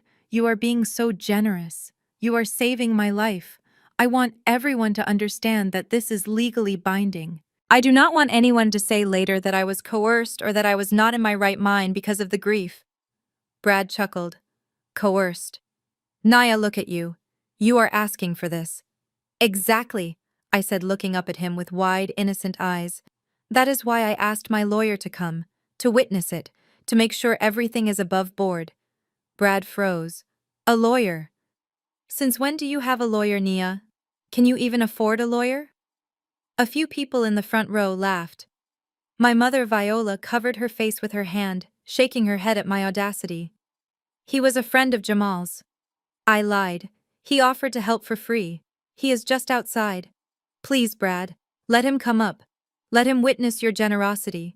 It will make the contract ironclad, unless you are worried about something. I let the question hang there. It was a trap, and I had baited it with his own ego. If he refused, he looked suspicious. If he agreed, he looked confident and transparent. Brad looked at the crowd. He saw the expectant faces. He saw his investors watching closely. He could not look weak. He could not look like he was afraid of a pro bono lawyer representing a widow. He laughed, a loud, booming sound that did not quite reach his eyes. Worried. Nia, I have an entire legal department. I am not worried about some ambulance chaser you dug up. Bring him out. Let him watch. Hell, let him sign as a witness. The more the merrier. He turned to the crowd, spreading his arms wide. Ladies and gentlemen, it seems we have a legal proceeding to attend to. Let us get this lawyer up here so we can get back to the champagne. I turned toward the double doors at the back of the room. My heart was pounding a rhythm of pure victory. Brad thought he was indulging me. He thought he was letting a child play dress-up. He had no idea that he had just invited the executioner onto the stage. I raised my hand and signaled to the back of the room. The heavy doors swung open, and the atmosphere in the room shifted instantly, because the man walking through those doors did not look like a friend of Jamal's who worked for free. He looked like a shark in a $3,000 suit. And behind him walked a team of 4 paralegals carrying briefcases that looked heavy enough to bury a body. Brad's smile vanished. He squinted against the light, trying to see who was approaching. "Who is that?" he muttered to me, his voice losing its smooth polish. "That is Mr. Sterling," I whispered, leaning into the microphone so the whole room could hear. "He is the managing partner of Sterling Vance and Roth, and he is here to read the will." The name of the law firm landed like a grenade. Sterling Vance and Roth was not a local firm. They were the top corporate litigators in New York. They represented Fortune 500 companies and heads of state. They did not do charity work. Brad took a step back. "What is this, Nia? What are you doing?" I did not answer. I simply stepped aside and watched as Mr. Sterling ascended the stairs. The trap had snapped shut. The time for the Lamb Act was over. Now the wolf was at the door. Brad watched the man approach the stage with a look of mild amusement masked by professional courtesy. He adjusted his cufflinks and leaned back into the microphone, letting his voice drop to that confidential register that billionaires use when they want to sound relatable. To him, this unexpected arrival was not a threat. It was just an added theatrical element. He thought I had brought some local paralegal to review the paperwork. He probably assumed the man was wearing a suit from a department store sale rack. Brad was so blinded by his own reflection in the spotlight that he could not see the shark swimming up the stairs. He turned back to the crowd, flashing a smile that was all teeth. "You know, folks, it takes a village." That is what my father always used to say. When one of us stumbles, the rest of us have to be the crutch. And Nia has had a rough go of it. We all know that. Losing a husband is tragic enough, but losing your financial security at the same time is a nightmare no one should have to face. He gestured toward me with an open palm, presenting me to the room like a rescue dog he had just adopted. Jamal was a dreamer. Brad continued, his tone dripping with condescending affection. And we loved that about him. But dreamers often forget to check the foundation of the houses they build. He left Nia in a building that is falling apart. He left her with mounting debts. He left her with uncertainty. But tonight, we are putting an end to that fear. TechWave is not just a technology company. We are a family company. And we do not leave our own behind. The audience erupted in applause again. I saw women in the front row wiping tears from their eyes. They were moved by his performance. They saw a strong, successful man bailing out his poor, destitute sister-in-law. They saw charity. They did not see the predator who was buying a diamond mine for the price of a shovel. I looked down at table 12. My mother Viola was dabbing her eyes with a napkin, performing the role of the relieved matriarch to perfection. But when she lowered the napkin and caught my eye, her expression hardened instantly. It was a sharp warning glare. It said, "You better sign that paper and get off my stage before you ruin this." Next to her, my father sat with his arms crossed, nodding slowly in approval. He looked proud. Not of me, but of the man who was stripping me of my inheritance. Keisha was standing at the foot of the stairs, looking up at her fiancé with adoration. She raised her champagne glass to him, mouthing the words, "I love you." She was already spending the money in her head. She was probably imagining the commission she would get for convincing me to sell. She was dreaming of the Maldives while I was living in a nightmare. Brad placed a heavy hand on my shoulder, squeezing just hard enough to be uncomfortable. "Come here, Nia," he said into the microphone. "Do not be shy. We are all rooting for you." I stepped closer to him, lowering my head. I let my shoulders shake. To the crowd, it looked like gratitude. It looked like I was overcome with emotion at his generosity. But inside, I was vibrating with the anticipation of the kill. I was not shaking from tears. I was shaking from the effort of holding back my laughter. "This document," Brad said, tapping the leather folder on the podium, "represents a fresh start. $55,000. It is more than the property is worth, frankly, but you cannot put a price on peace of mind. I want you to take this check, Nia. I want you to pay off those bills. I want you to find a nice little place where you can heal. You do not have to worry about the leaking roof or the faulty wiring anymore. Uncle Brad will take care of it." He chuckled at his own joke, referring to himself as Uncle Brad, even though we were the same age. The crowd chuckled with him. He was charming them. He was wooing them. He was digging his own grave with a golden shovel. And now Brad said, his voice booming, "I see your legal counsel has arrived. Let us welcome him up so we can get this signed and get back to the party. I believe the bar is getting lonely without us." He turned toward the stairs, expecting to see a humble lawyer bowing in gratitude. He extended his hand, ready to offer a firm handshake that asserted his dominance. Mr. Sterling reached the top of the stairs. He stepped into the pool of light. He did not look humble. He did not look grateful. He was a tall man with silver hair and a face carved from granite. He wore a suit that cost more than my mother's car. He carried a briefcase made of Italian leather that looked heavy with the weight of judgment. Brad's hand remained extended in the air. Mr. Sterling did not take it. He simply looked in the hand and then looked up at Brad's face. The silence that followed was deafening. It was not the silence of awe. It was the silence of oxygen being sucked out of a room before an explosion. Brad's smile faltered. He sensed it then. The shift in the air, the smell of danger. He looked at Mr. Sterling's expensive watch. He looked at the team of paralegals filing in behind him, setting up their own podiums as if this were a courtroom. "I am sorry," Brad said, his voice losing a fraction of its confidence. "I did not catch your name." Mr. Sterling moved to the microphone. He did not ask for permission. He simply took the space. He adjusted the stand, his movements precise and terrifyingly calm. "My name is Arthur Sterling," he said. His voice was deep and resonant, a baritone that commanded absolute attention. "I am the senior managing partner at Sterling, Vance and Roth in Manhattan, and I am not here to witness a sale, Mr. Williams." Brad blinked. He looked at me. Confusion warred with arrogance on his face. "Manhattan? Why would a Manhattan lawyer be here for a $50,000 property deal?" I looked back at him.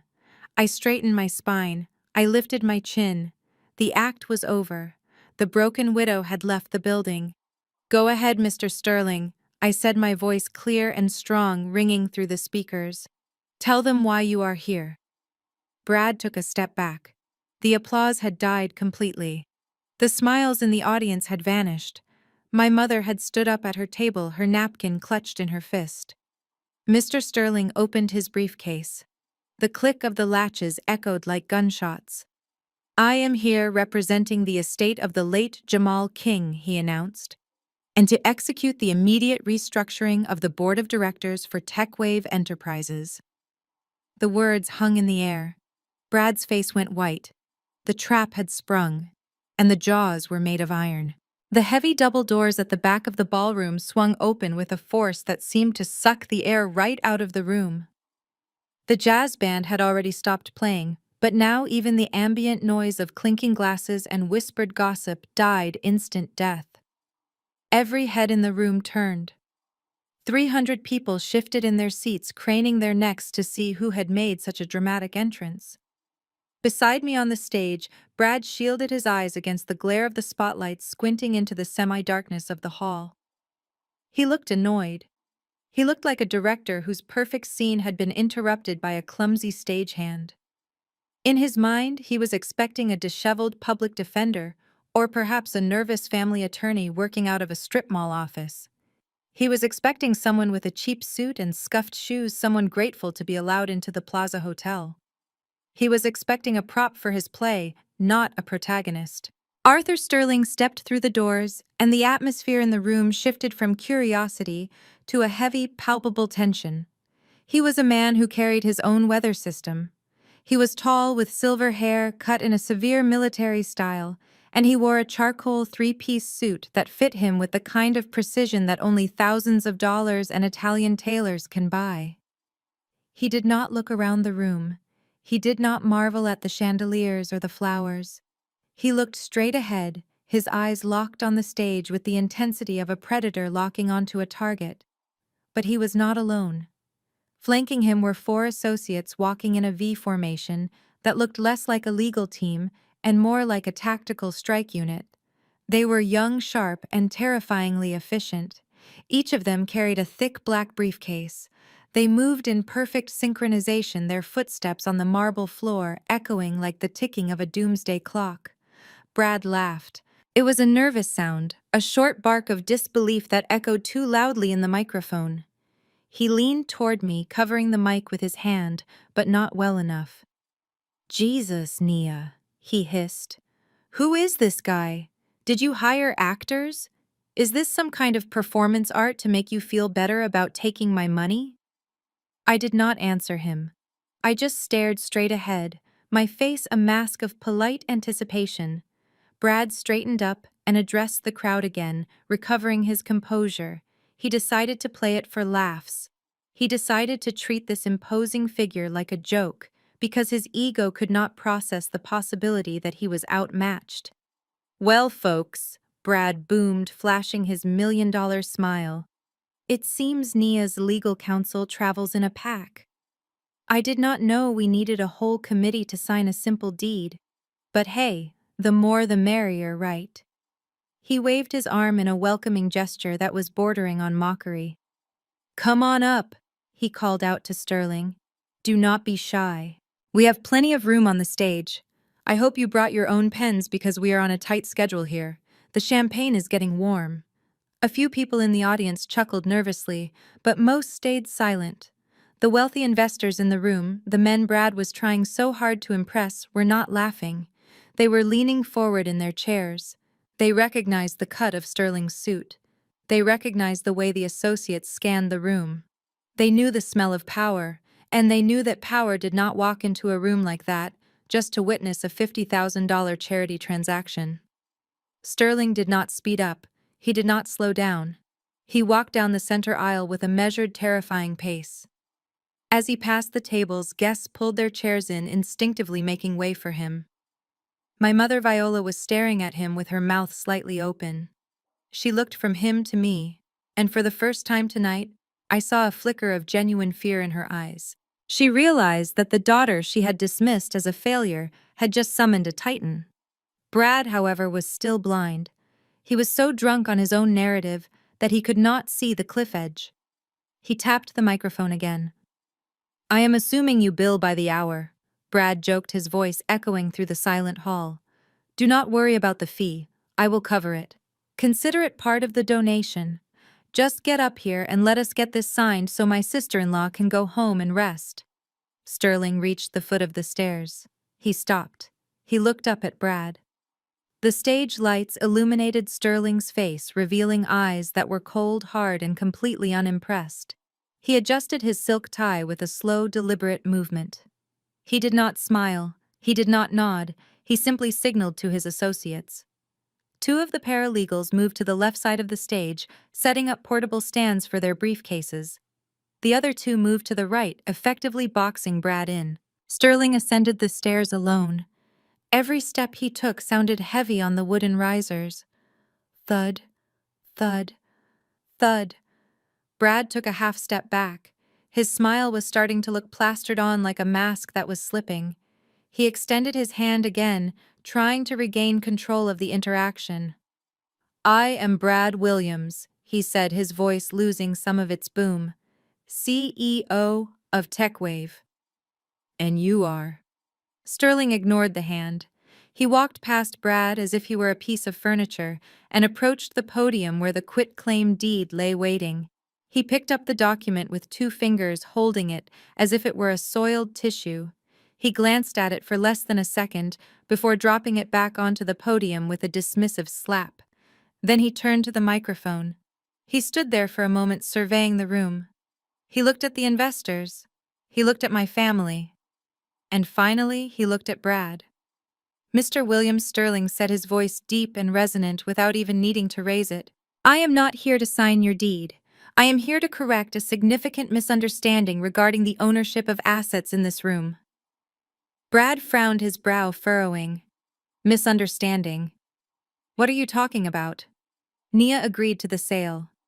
"We have a verbal contract." Sterling turned his head slowly to look at me. He gave me the smallest, almost imperceptible nod of respect. It was the signal. The cavalry had arrived. The gates were open, and the enemy had just invited the Trojan horse right into the citadel.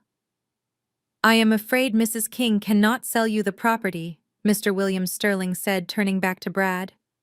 "Because you cannot buy what you already unknowingly work for." The silence in the room shattered. Whispers erupted like wildfire. Brad stood frozen, his mouth opening and closing like a fish on dry land. He looked at me, his eyes wide with confusion and sudden dawning horror. He realized too late that the woman he had dragged onto the stage was not a prop. She was the director. And the curtain was just coming up on the final act. The confusion on Brad's face was a masterpiece of cognitive dissonance. He looked like a man trying to solve a calculus equation while his house was burning down around him. He blinked rapidly, his eyes darting between Mr. Sterling and me, trying to find the punchline to a joke he did not understand. The silence in the ballroom was absolute. Even the ice melting in the champagne buckets seemed too loud. Mr. Sterling did not wait for Brad to catch up. He placed his hands on the sides of the podium, leaning forward with the weight of absolute authority. He did not look at the quitclaim deed that Brad had prepared. Instead, he reached into his own leather folder and pulled out a document bound in heavy blue cardstock. The sound of the thick paper hitting the wood of the podium echoed through the microphone like a gunshot. Mr. William Sterling began, his voice echoing to the back of the room. "You seem to be under the impression that we are here to transfer a residential title. However, my client, Mrs. Nia King, is here to exercise her rights under the corporate charter of TechWave Enterprises." Brad laughed nervously. It was a wet, breathless sound. "Corporate charter? What are you talking about? Nia does not have any corporate rights. She is a housewife. She is selling me a tear-down building." Sterling ignored him. He began to read from the document. "Pursuant to Article 7, Section 4 of the TechWave Enterprises Shareholder Agreement, I am hereby serving notice of an extraordinary general meeting of the Board of Directors. This meeting is effective immediately. The primary agenda item is the removal of the current Chief Executive Officer for cause including but not limited to gross negligence and breach of fiduciary duty." A gasp went through the room. It started in the front row, where Brad's investors sat, and rippled outward like a shockwave. My mother Viola dropped her purse. It hit the floor with a heavy thud, but she did not even look down. She was staring at me as if I had just grown a second head. Brad's face turned a violent shade of red. "Removal. You are insane. You cannot remove me. I own this company. I founded this company. Security, get this clown off my stage." He turned to wave at the hotel security guards standing by the exit. But before he could raise his arm, one of Sterling's associates stepped forward and placed a document directly into Brad's hand. "Actually, Mr. Williams," Sterling said calmly, "you do not own this company. You own 20% of this company. You have always been a minority shareholder. The majority stake, 51% of the voting shares, is held by the Black Onyx Trust." Brad froze. The name hit him hard. I saw the recognition flash behind his eyes. He knew that name. He had seen it on checks. He had seen it on quarterly reports. He had bragged about the Black Onyx Trust being his silent partner, his mysterious angel investor from Silicon Valley. Black Onyx. Brad stammered. That is a private trust. The beneficiary is anonymous. They gave me complete operational control." "The beneficiary was anonymous," Sterling corrected. "Until 2 hours ago. Upon the death of the primary trustee, Mr. Jamal King, the full control of the trust and all its assets, including the controlling interest in your company, passed to his sole heir." Sterling turned slowly and extended his hand toward me. "Mrs. Nia King." The room erupted. It was chaos. People were standing up. Investors were shouting questions. My sister Keisha looked like she was about to faint, clinging to the edge of the stage for support. Brad looked at me. He looked at the woman he had called a charity case. He looked at the woman he had tried to buy off with pennies. His mouth opened, but no sound came out.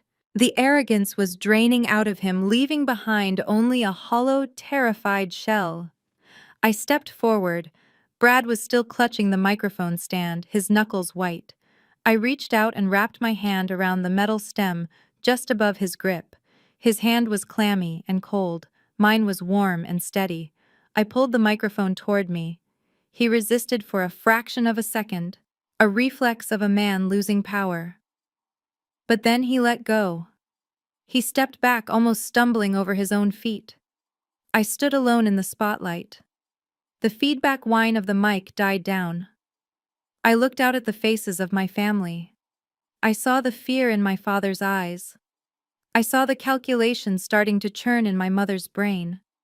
They were realizing that the hierarchy of our family had just been inverted. The scapegoat had just become the lion. You called him a dreamer, Brad? I said, my voice steady and clear, filling every corner of the room. You stood at my dinner table for 5 years and mocked him. You told everyone he was lazy because he did not wear a suit to work. You told everyone he was small because he taught music to children. I paused, letting the words sink in. But while you were busy playing the big shot, Jamal was busy building the infrastructure that let you play. You bragged about your angel investor.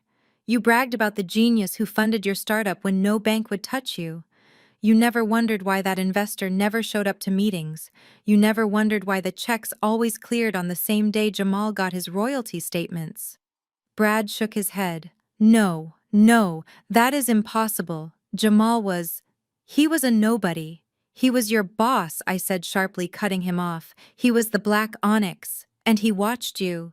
He watched you mismanage funds. He watched you treat his family with contempt. He watched you build a kingdom on a foundation he paid for. And he let you keep the crown because he did not care about the glory. He only cared about the work. I reached into my clutch and pulled out the iPad. I unlocked it and held it up. The screen displayed the TechWave banking dashboard with the Freeze Assets button pulsing in red. But I care about the glory, Brad. And I certainly care about the disrespect. You tried to steal his studio today. You told me you were going to bulldoze it for a parking lot. You did not know that the studio sits on top of the fiber node that powers your entire data center. You were about to destroy the very heart of your own company because you were too arrogant to look beneath the surface. Brad looked at the iPad. He looked at the screen that only the owner should have access to. The reality finally crashed down on him. The color drained from his face completely, leaving him gray and sweating. Nia, he whispered, the microphone picking up his desperate plea. Nia, wait. We can talk about this. We are family. I did not know. I am buying the house, remember? I am giving you $55,000. I laughed. It was a dark, genuine laugh that silenced the room again. $55,000. Brad, you are standing there offering me pocket change to buy a diamond mine. I took a step closer to him, forcing him to retreat until his heels were hanging off the edge of the riser.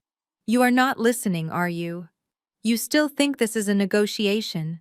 You still think you have something I want. I leaned in close, my voice dropping to a whisper that roared through the speakers. You are not buying my house, Brad.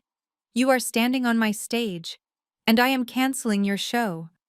I turned to Sterling and nodded. Execute the order. Sterling tapped his phone. The paralegals opened their briefcases and began handing out stacks of paper to the investors in the front row. Brad's phone buzzed in his pocket. Then it buzzed again, and again. A chorus of notifications erupted from the pockets of the board members in the audience. What did you do? Brad screamed, lunging toward me. I did not flinch. Security stepped in, blocking him before he could get within 3 feet of me. I froze your accounts, I said calmly. And I just called a vote to strip you of your title effective immediately. You are fired, Brad. Get off my property. The crowd gasped one last time as the security guards took Brad by the arms. The king was dead. Long live the queen. The security guards ushered Brad off the stage, leaving him standing on the floor level, looking up at me like a fallen angel casting eyes upon heaven. He was breathless, his tie askew, his face a mask of shock. The room was vibrating with energy. The murmurs had turned into shouts. The investors in the front row were frantically reading the documents Sterling's team had distributed, their phones glowing as they verified the corporate filing data. They were realizing that the tech empire they thought they knew was actually a puppet show, and the puppet master had just died, leaving the strings to me. But I was not done. I had taken the head of the snake, but the venom was still circulating in the tail. I turned my attention away from Brad and looked down at the table where my sister Keisha stood trembling. Next to her near the bar, Tasha was trying to blend into the shadows, her eyes darting toward the exit. I tapped the iPad screen again. A new image appeared on the massive projection screen behind me. It was not a bank statement this time. It was a collage of album covers, Platinum records, Grammy Awards, songwriting credits for the biggest names in the industry. You all thought Jamal was a failure? I said, my voice soft but amplified to reach every corner of the room. You thought he was wasting his time in a basement. But in the music industry, he was known as the Silent King. He wrote the melodies you danced to at your weddings. He produced the tracks you cry to in your cars. He did not want the fame. He wanted the purity of the art. He wanted to create without the corruption of this. I gestured to the room, the opulence, the fake smiles, the desperate climbing. He hid his success to protect himself from people who would only love him for what he could give them. People like you. I looked directly at Keisha. She flinched as if I had slapped her. And you proved him right, I continued. You proved him right every single day. But the betrayal did not end with his death. It escalated. It became criminal. I swiped on the iPad screen. The album covers disappeared. A simple audio waveform appeared on the black background. It was the file I had named evidence. There are people in this room who call themselves family. There are people in this room who call themselves best friends. They watched me grieve. They watched me cry. And while I was weeping, they were calculating how to pick the meat off my bones. I saw Tasha freeze. She took a step back, knocking into a waiter. A tray of champagne flutes crashed to the floor, shattering with a sound like breaking glass hearts. The noise drew everyone's eyes to her. I pressed play. The voice that boomed through the speakers was unmistakable. It was high-pitched, sharp, and cruel. It was Tasha's voice recorded in the bathroom less than an hour ago. Jamal had a policy. A big one. Through the Musicians Guild, $2 million. The claim paperwork arrived in the mail yesterday morning. The crowd gasped. I saw Tasha's mouth open in a silent scream of denial. She shook her head frantically, looking around for support, but people were recoiling from her. The recording continued. Does Nia know Keisha's voice asked on the tape? Nope. I went over there to check on her, remember. I saw the envelope in the stack of mail. I slipped it into my purse. If she sees that, she will know she does not need Brad's money. My mother Viola sat down heavily in her chair. Her hand went to her chest. She looked at Keisha. For once, she was not looking at her golden child with pride. She was looking at her with the realization that her daughter was a monster. The recording played on, mercilessly broadcast to the entire room. I will burn it. Or maybe I will discover it in a few months after the building is sold. I will play the hero. She is sitting on a goldmine and she has no idea. That is why we have to keep the pressure on. Brad said if we get her to sign tonight, he will buy us that trip to the Maldives. I hit pause. The silence that followed was heavy enough to crush lungs. $2 million, I said, staring at Tasha. You stole $2 million from a widow. You watched me worry about paying for a casket. You watched me almost sell my home. And you had the solution in your purse the entire time. All for a commission. All for a vacation. Tasha broke. She did not cry. She ran.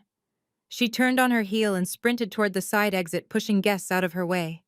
Her silver heels skidded on the marble floor. She looked like a desperate animal trying to escape a cage. "Stop her!" Mr. Sterling barked. He did not need to shout. Two of the paralegals who had been guarding the perimeter of the stage moved with military speed. They stepped into Tasha's path, blocking the door. She slammed into the taller one, bouncing off his chest. She spun around, looking for another way out, but the hotel security had already closed in. "Let me go!" she screamed, her voice shrill and hysterical. "It was a joke. We were just joking. I was going to give it back. Nia, tell them. Tell them we were just playing." I looked down at her from the stage. The distance between us felt like miles. I remembered the years of friendship. I remembered the sleepovers. I remembered how she held my hand at my wedding. And I realized that person never existed. She was just an actor playing a role, waiting for her payday. "I am not talking to you, Tasha," I said coldly. "You can save your explanation for the police." "Police!" Tasha shrieked. "You cannot call the police on me. I am your best friend." Mr. Sterling stepped up to the microphone beside me. Actually, Mrs. Banks, he said, his voice dry and professional. That is grand larceny, tampering with federal mail and insurance fraud. My office has already forwarded the digital evidence to the district attorney. The officers are waiting in the lobby to escort you out. Tasha's legs gave out. She collapsed onto the floor, sobbing loudly, smearing her makeup across her face. It was an ugly sound. It was the sound of a narcissist realizing consequences exist. I turned to Keisha. She was still standing by the stage, gripping the edge of the wood until her knuckles were white. She looked up at me, tears streaming down her face. But they were fear tears, not remorse tears. Nia, please, she whispered. I did not steal anything. That was all, Tasha. I just listened. You heard the tape. I just listened. You conspired, Keisha, I said. You laughed. You called me pathetic. You were willing to sell my future for a trip to the beach. You are not my sister. You are just another parasite that I am removing from my life.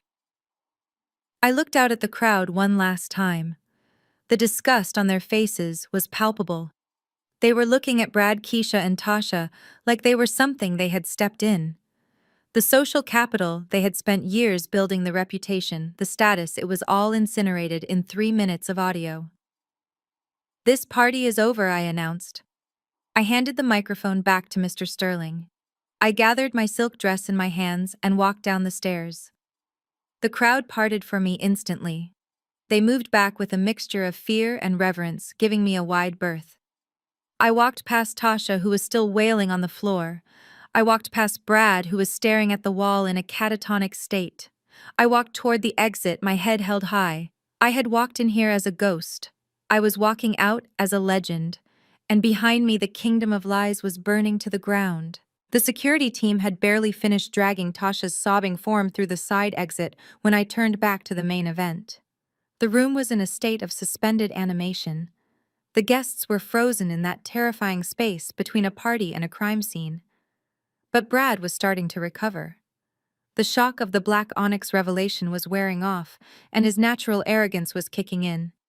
He straightened his jacket and ran a hand through his hair, trying to physically smooth over the disaster. He looked at the investors in the front row, the men whose validation he craved like oxygen.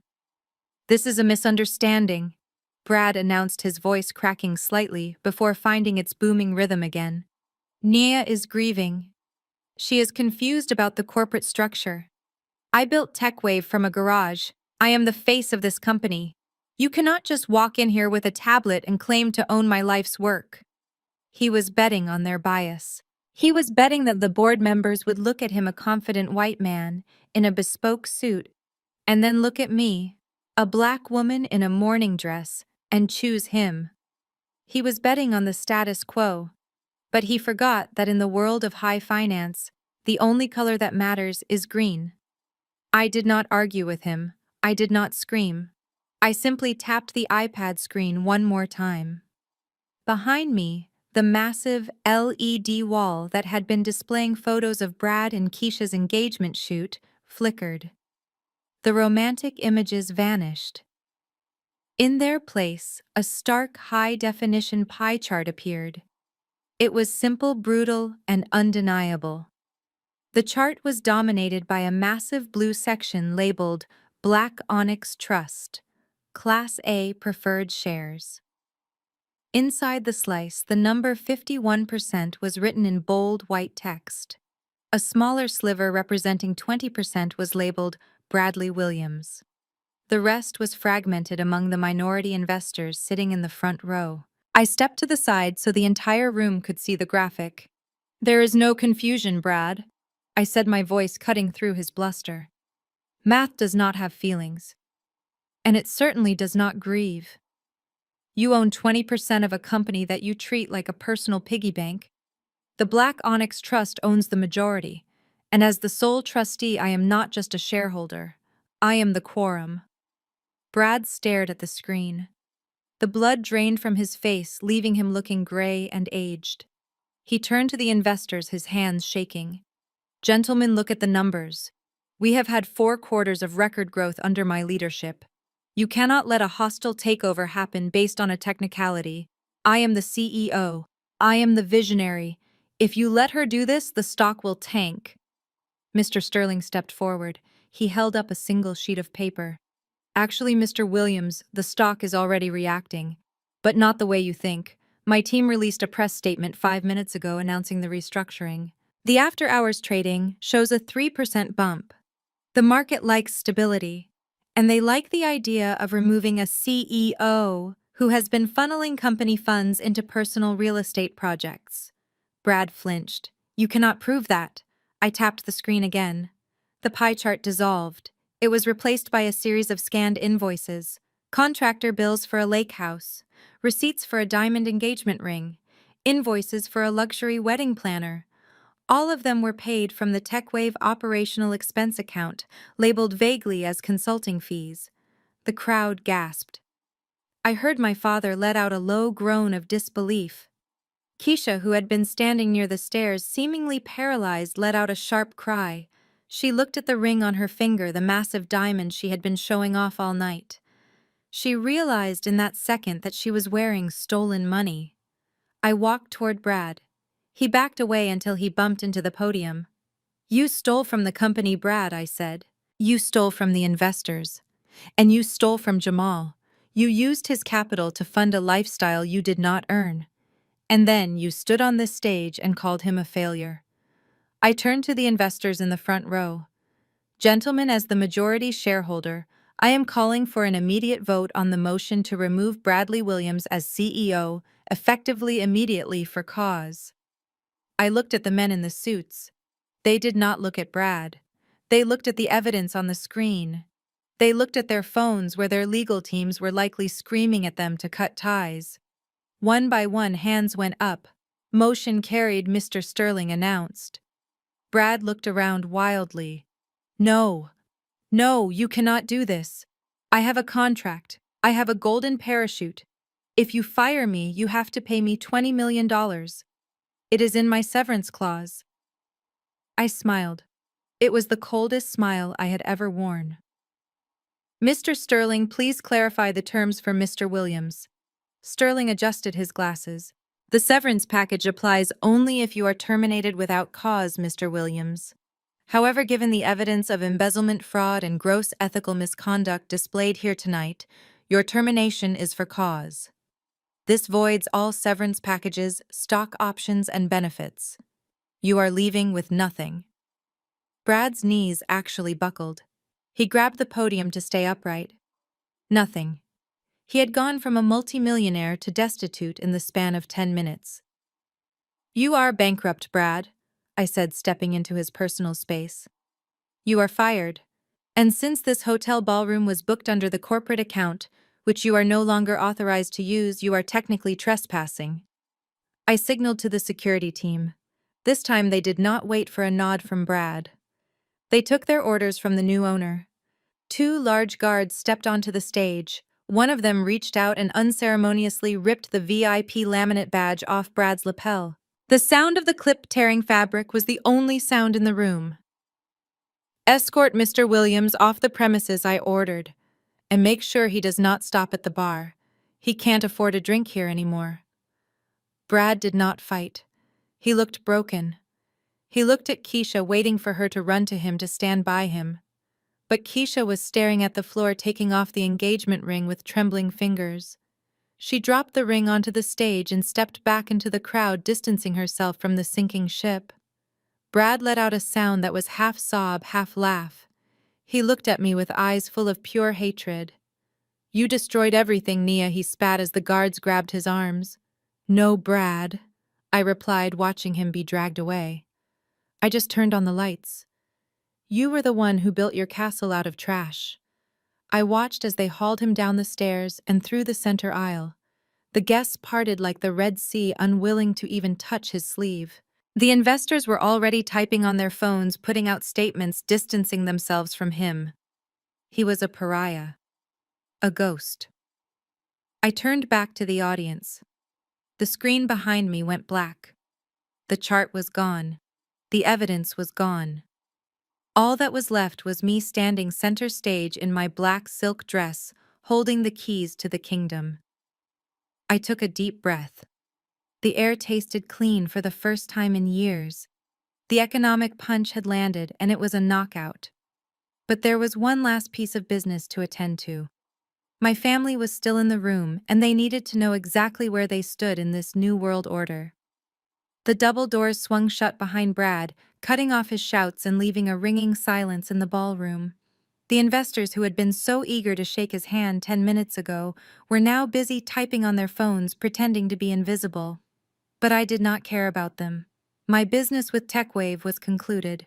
My business with the people who shared my DNA was just beginning. I stepped off the stage. The sound of my heels on the stairs was the only noise in the room. I walked toward the center of the dance floor where my parents were standing. My father looked like a statue carved out of gray fear. But my mother Viola was already moving. She was already pivoting. She wiped the shock from her face and replaced it with a look of desperate maternal concern. She rushed toward me, her arms open wide, ready to embrace the daughter she had tried to erase an hour ago. "Nia, baby," she cried out, her voice trembling with manufactured emotion. "Oh, thank God. Thank God you figured it out. We had no idea. Brad had us all fooled. He is a monster, Nia. A complete monster." She tried to grab my hands, but I stepped back. I moved with a fluid, cold grace that put 3 feet of distance between us. Her hands grasped at empty air. "Do not touch me," I said. My voice was not loud, but it carried the weight of a judge passing a life sentence. Viola froze. She blinked, tears welling up in her eyes instantly. "Nia, please. You have to understand. We were victims too. Brad manipulated us. He told us he was helping the family. He told us you were in trouble. We were only trying to protect you. That is why I wanted you to sign. I wanted to make sure you were safe." I looked at her. I looked at the woman who had shoved a waitress uniform into my chest and told me to hide in the kitchen. "You wanted me safe," I repeated flatly. "You told me I looked like the Grim Reaper. You told me I was an embarrassment. You told me to clean tables at my husband's funeral reception. Is that how you protect me, Mother?" Viola let out a sob. "I was stressed, Nia. I was under so much pressure. Brad threatened your father's contract. We were scared, but we are family. Blood is thicker than water, baby. We are your people. We are the only ones who truly love you." She took a step forward again, her eyes darting to the iPad in my hand. She knew what was on that screen now. She knew it represented billions of dollars, and she was terrified of being left out in the cold. "Now that Brad is gone, we can finally be a real family again," she said, smiling through her tears. "We can help you manage all of this. Your father can help with the finances. I can help you with the estate. We will protect you from the vultures, Nia. We will make sure Jamal's legacy is honored." I laughed. It was a short, sharp sound. "You want to honor Jamal, the man you refused to mourn, the man whose funeral you skipped to drink champagne." I reached into my clutch. Viola's eyes followed my hand expectantly. She probably thought I was pulling out a checkbook. She probably thought I was going to write her a check to prove that I was the bigger person. She thought I was still the daughter who craved her approval. I pulled out a folded brochure. It was printed on cheap glossy paper. I held it out to her. "What is this?" Viola asked, taking it tentatively. "Open it," I said. She unfolded the brochure. I watched her eyes scan the text. I saw her confusion turn to horror. "Sunnyvale Senior Living," she read aloud. "What is this?" I walked over to the table where my father was standing and picked up a glass of water. I took a slow sip before answering. "Since you are so concerned about finances, Mother, I decided to help you plan for the future. I know Brad was paying your mortgage. I know he was paying for your car lease. And since I just fired him and seized his assets, those payments have stopped. You are technically homeless as of tonight." Viola went pale. "Nia, you cannot be serious. We are your parents. You have billions now. You can buy us a house. You can buy us 10 houses. I agreed. But I am not going to." I pointed to the brochure in her shaking hands. I did some research while I was sitting in the funeral home waiting for you. Sunnyvale has immediate openings. It is not the Plaza Hotel, obviously. The rooms are shared. I think 4 residents to a room. There is no air conditioning. And the food is strictly cafeteria style. But it is affordable. Viola looked at the brochure as if it were burning her skin. Shared rooms. No air conditioning. Nia, I am 60 years old. I have a status in this community. You cannot put me in a place like this. People die in places like this. I shrugged. People die everywhere, Mother. Jamal died in a hospital bed holding my hand while you were getting a manicure. My father finally spoke. His voice was hoarse. Nia, this is cruel. We made mistakes, but we raised you. We put a roof over your head. You owe us. I turned on him. I owe you nothing. You raised me to be a scapegoat. You raised me to be a servant for Keisha. And when I finally found someone who loved me, you spent 10 years trying to tear him down. I walked back to Viola and tapped the brochure. I will pay for 1 year at Sunnyvale. That is the extent of my generosity. It will come out of the $55,000 Brad tried to buy me off with. After that year is up, you are on your own. Viola fell to her knees. It was not a graceful fall. It was a collapse. She grabbed the hem of my silk dress. Nia, please, do not do this. I am your mother. I carried you. I love you. Please just give us a chance. We will change. I promise we will change. I looked down at her. I felt nothing. The cord that had connected us for 32 years had finally been severed. You had 32 years to love me, Mother, I said, pulling my dress from her grip. You ran out of time. I turned away from them. I did not look back at my father, who was staring at his hands in defeat. I did not look back at my mother, who was weeping on the floor, clutching a brochure for a low-income nursing home. I signaled to Mr. Sterling. Let us go, I said. Sterling nodded and flanked me as we walked toward the exit. The crowd parted even wider than before. They looked at me with a mixture of awe and terror. They saw a woman who had just orphaned herself voluntarily. They saw a woman who had chosen justice over blood. As I reached the door, I heard Viola scream my name one last time. It was a raw, desperate sound, but I did not stop. I stepped out into the cool night air, leaving the heat and the stench of hypocrisy behind me. The rain had stopped, the sky was clearing, and for the first time in my life, I was truly free. The sound of Brad being dragged across the marble floor was the only thing audible in the cavernous ballroom. He was not going quietly. He was kicking and screaming threats that no longer held any weight. He shouted about lawsuits, he shouted about his rights, but every word just made him look smaller. The investors who had once hung on his every syllable now turned their backs, studying the patterns on the wallpaper or checking their watches. They were witnessing the disposal of a toxic asset, and in the corporate world that was a spectator sport. My sister Keisha stood alone at the edge of the stage. Her perfect facade had cracked completely. She watched her fiancé being evicted from his own party, and then she looked at me. For a moment I saw the gears turning in her head. She was calculating. She was wondering if she could salvage the situation. She took a stumbling step toward me, her hands reaching out in a pleading gesture.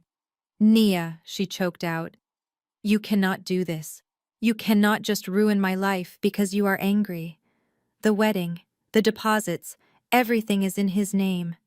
If you fire him, I lose everything too. I looked at her. I looked at the sister who had smirked when I was told to sit at the children's table. I looked at the sister who had planned to go to the Maldives with the money from my stolen inheritance. You did not lose everything, Keisha, I said, my voice amplified by the acoustics of the room. You lost the things that never belonged to you in the first place. You fell in love with a wallet, not a man. And now that the wallet is empty, you are realizing that you are bankrupt in every way that matters. Keisha let out a scream. It was a primal sound of frustration and rage. She lunged at me, her manicured claws aiming for my face, but she never made contact. Mr. Sterling's security detail stepped in effortlessly, blocking her path. She collapsed against the guard, beating her fists against his chest, crying about how unfair it was. It was a tantrum. It was the behavior of a spoiled child who had finally been told no. I turned away from her. She was no longer my concern. I walked back to the microphone one last time. I needed to address the room. I needed to make sure there was absolutely no ambiguity about what had happened here tonight. Ladies and gentlemen, I said, my voice calm and commanding, I apologize for the disruption to your evening. However, I believe in transparency. The era of deception at TechWave is over. I looked down at the front row, where the shell-shocked board members were sitting. As the new majority owner, I want to assure you that operations will continue. Mr. Sterling will be appointing an interim CEO tomorrow morning. Someone with integrity. Someone who understands that you do not build a future by burying the past. I paused, scanning the room. I saw the piles of gifts on the back table. I saw the envelopes of cash that guests had brought for the money dance. I saw the lavish floral arrangements that had cost more than my college tuition. And regarding this party, I continued. I know there are substantial monetary gifts here tonight. Money intended to celebrate a union built on fraud. Brad intended to use that money to fund his honeymoon while he forced me to sell my home. I picked up the heavy stack of envelopes from the podium where Brad had left them. I am confiscating these funds. A murmur went through the crowd. Someone gasped. They thought I was keeping it. They thought I was just as greedy as the man I had just deposed. But I am not keeping a dime, I said, cutting through their judgment. Every single dollar collected here tonight, along with the $55,000 check Brad tried to bribe me with, will be donated immediately. It will go to the Southside Music Education Fund. It will buy instruments for children who have talent but no resources. It will build studios for artists who have vision but no investors. It will fund the next Jamal King so that no genius ever has to hide in the shadows again. The room was silent for a beat. Then slowly, someone in the back started to clap. It was a hesitant, solitary sound. Then another person joined in. Then another. Within seconds, the entire room was applauding. They were not clapping for Brad. They were clapping for the justice of it. They were clapping because for the first time all night something real had happened in this room. I placed the microphone back on the stand. It was done. The truth was out. The money was safe, and the parasites had been purged. I gathered my skirt and began to descend the stairs. This time I did not look down. I looked straight ahead. The path to the exit was crowded with 300 people. But as my foot touched the floor, a remarkable thing happened. Without a word, without a gesture, the crowd began to part. It started with the investors in the front row. They stepped back, bowing their heads slightly in a sign of deference. Then the socialites in the second row moved aside, clutching their pearls and whispering in awe. The sea of people split down the middle, creating a wide, clear aisle leading straight to the double doors. I walked through the channel they had created. I could feel their eyes on me. But these were not the eyes of pity I had felt when I walked in. These were the eyes of fear and respect. They looked at me like I was a force of nature. They looked at me like I was royalty. I passed my cousin Marcus, who refused to meet my gaze. I passed my Aunt Bernice, who was pretending to examine a flower arrangement. I passed people who had ignored me for years, who were now desperate to catch my eye, hoping I would remember them kindly. I did not stop. I did not smile. I did not acknowledge them. I walked with the rhythm of a woman who owns the ground beneath her feet. The silk of my dress rustled softly, a whisper of power in the silence. Mr. Sterling walked a few paces behind me, his presence a silent enforcement of my will. We reached the double doors. The doorman scrambled to open them, his eyes wide. "Good night, Mrs. King," he stammered. "Good night," I said, without breaking stride. I stepped out of the ballroom and into the lobby. The heavy doors swung shut behind me, muffling the applause and the chaos. The air in the lobby was cool and still. I took a deep breath, filling my lungs with oxygen that did not taste of betrayal. I had walked into that room as a widow. I was leaving it as a queen. And as I walked toward the revolving doors that led to the Chicago night, I knew that the hardest part was over. The cleanup was finished. Now, it was time to live. The back seat of the Bentley was a world away from the chaos I had just left behind. The leather was soft against my skin, and the air was scented with expensive cedar and silence. I watched through the tinted glass as the Plaza Hotel disappeared into the distance. It looked small now. The building that had loomed over me like a fortress of judgment all night was just another pile of bricks in the rearview mirror. My phone was vibrating on the seat beside me. I glanced at the screen. It was a text from my father followed by 3 from my mother. I did not read them. I did not feel the urge to block them or to reply. I simply turned the phone over and placed it face down. They were noise, and I was finally tuning into a different frequency. The driver turned onto the highway. The storm that had raged during the funeral had finally broken. The clouds were parting, revealing a deep indigo sky studded with stars. The city of Chicago glittered below us, a grid of golden light that stretched to the horizon. For the first time, I looked at the city not as a place where I had to struggle to survive, but as a landscape that belonged to me. I saw the TechWave data center in the distance, its servers humming with power that I now controlled. I saw the billboards for the artist Jamal had created. The entire city was singing his song, and I was the conductor. We pulled up to the warehouse 20 minutes later. The building stood tall and dark against the night sky. To Brad, it had been an eyesore. To my family, it had been a symbol of failure. But as I stepped out of the car, I saw it for what it truly was. The brick was solid and unyielding. The windows were high and private. It was a sanctuary. It was a fortress built by a man who knew that true value is often hidden inside rough exteriors. I thanked the driver and unlocked the heavy steel door. I stepped inside. The air was warm. I kicked off my heels, leaving them by the door. My feet sank into the vintage Persian rug Jamal had bought at an auction in Morocco. I walked through the living space, running my fingers along the spines of his books. I walked past the kitchen where we had danced at 2 in the morning while waiting for pasta to boil. The apartment was not empty. It was filled with him. I went to the wine rack. There was a bottle of Bordeaux sitting on the top shelf. It was a 1982 vintage, dusty and intimidating. Jamal had been saving it. He said we would open it on a special occasion. He said we would open it when we finally won. I pulled the cork. The sound was a soft, satisfying pop. I poured a single glass, the deep red liquid swirling like rubies in the crystal. I carried the glass down the spiral staircase to the basement studio. I pushed open the soundproof door. The room hummed with the quiet energy of standby mode. I sat in his Aeron chair, the mesh conforming to my body. I powered up the main console. The monitors flickered to life, bathing the room in a soft blue glow. I opened the folder marked Final Project. There was one track inside that had never been released. It was titled simply Nia's Theme. I pressed play. The music started slowly. It was a piano melody, melancholic but hopeful.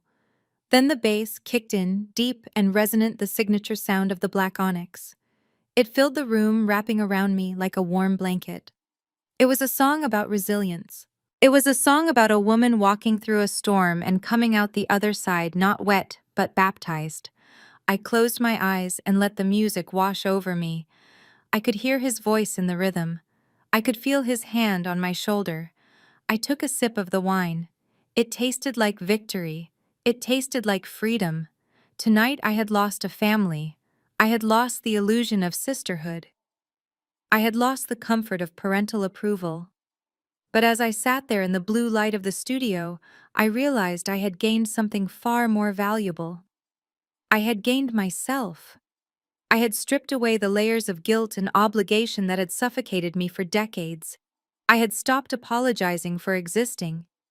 I spun the chair around to look at the gold records hanging on the wall. They gleamed in the dim light. They were proof that you do not need to shout to be heard. You do not need to be the loudest person in the room to be the most powerful. You just need to know your worth, and you need to be willing to walk away from anyone who cannot afford the price.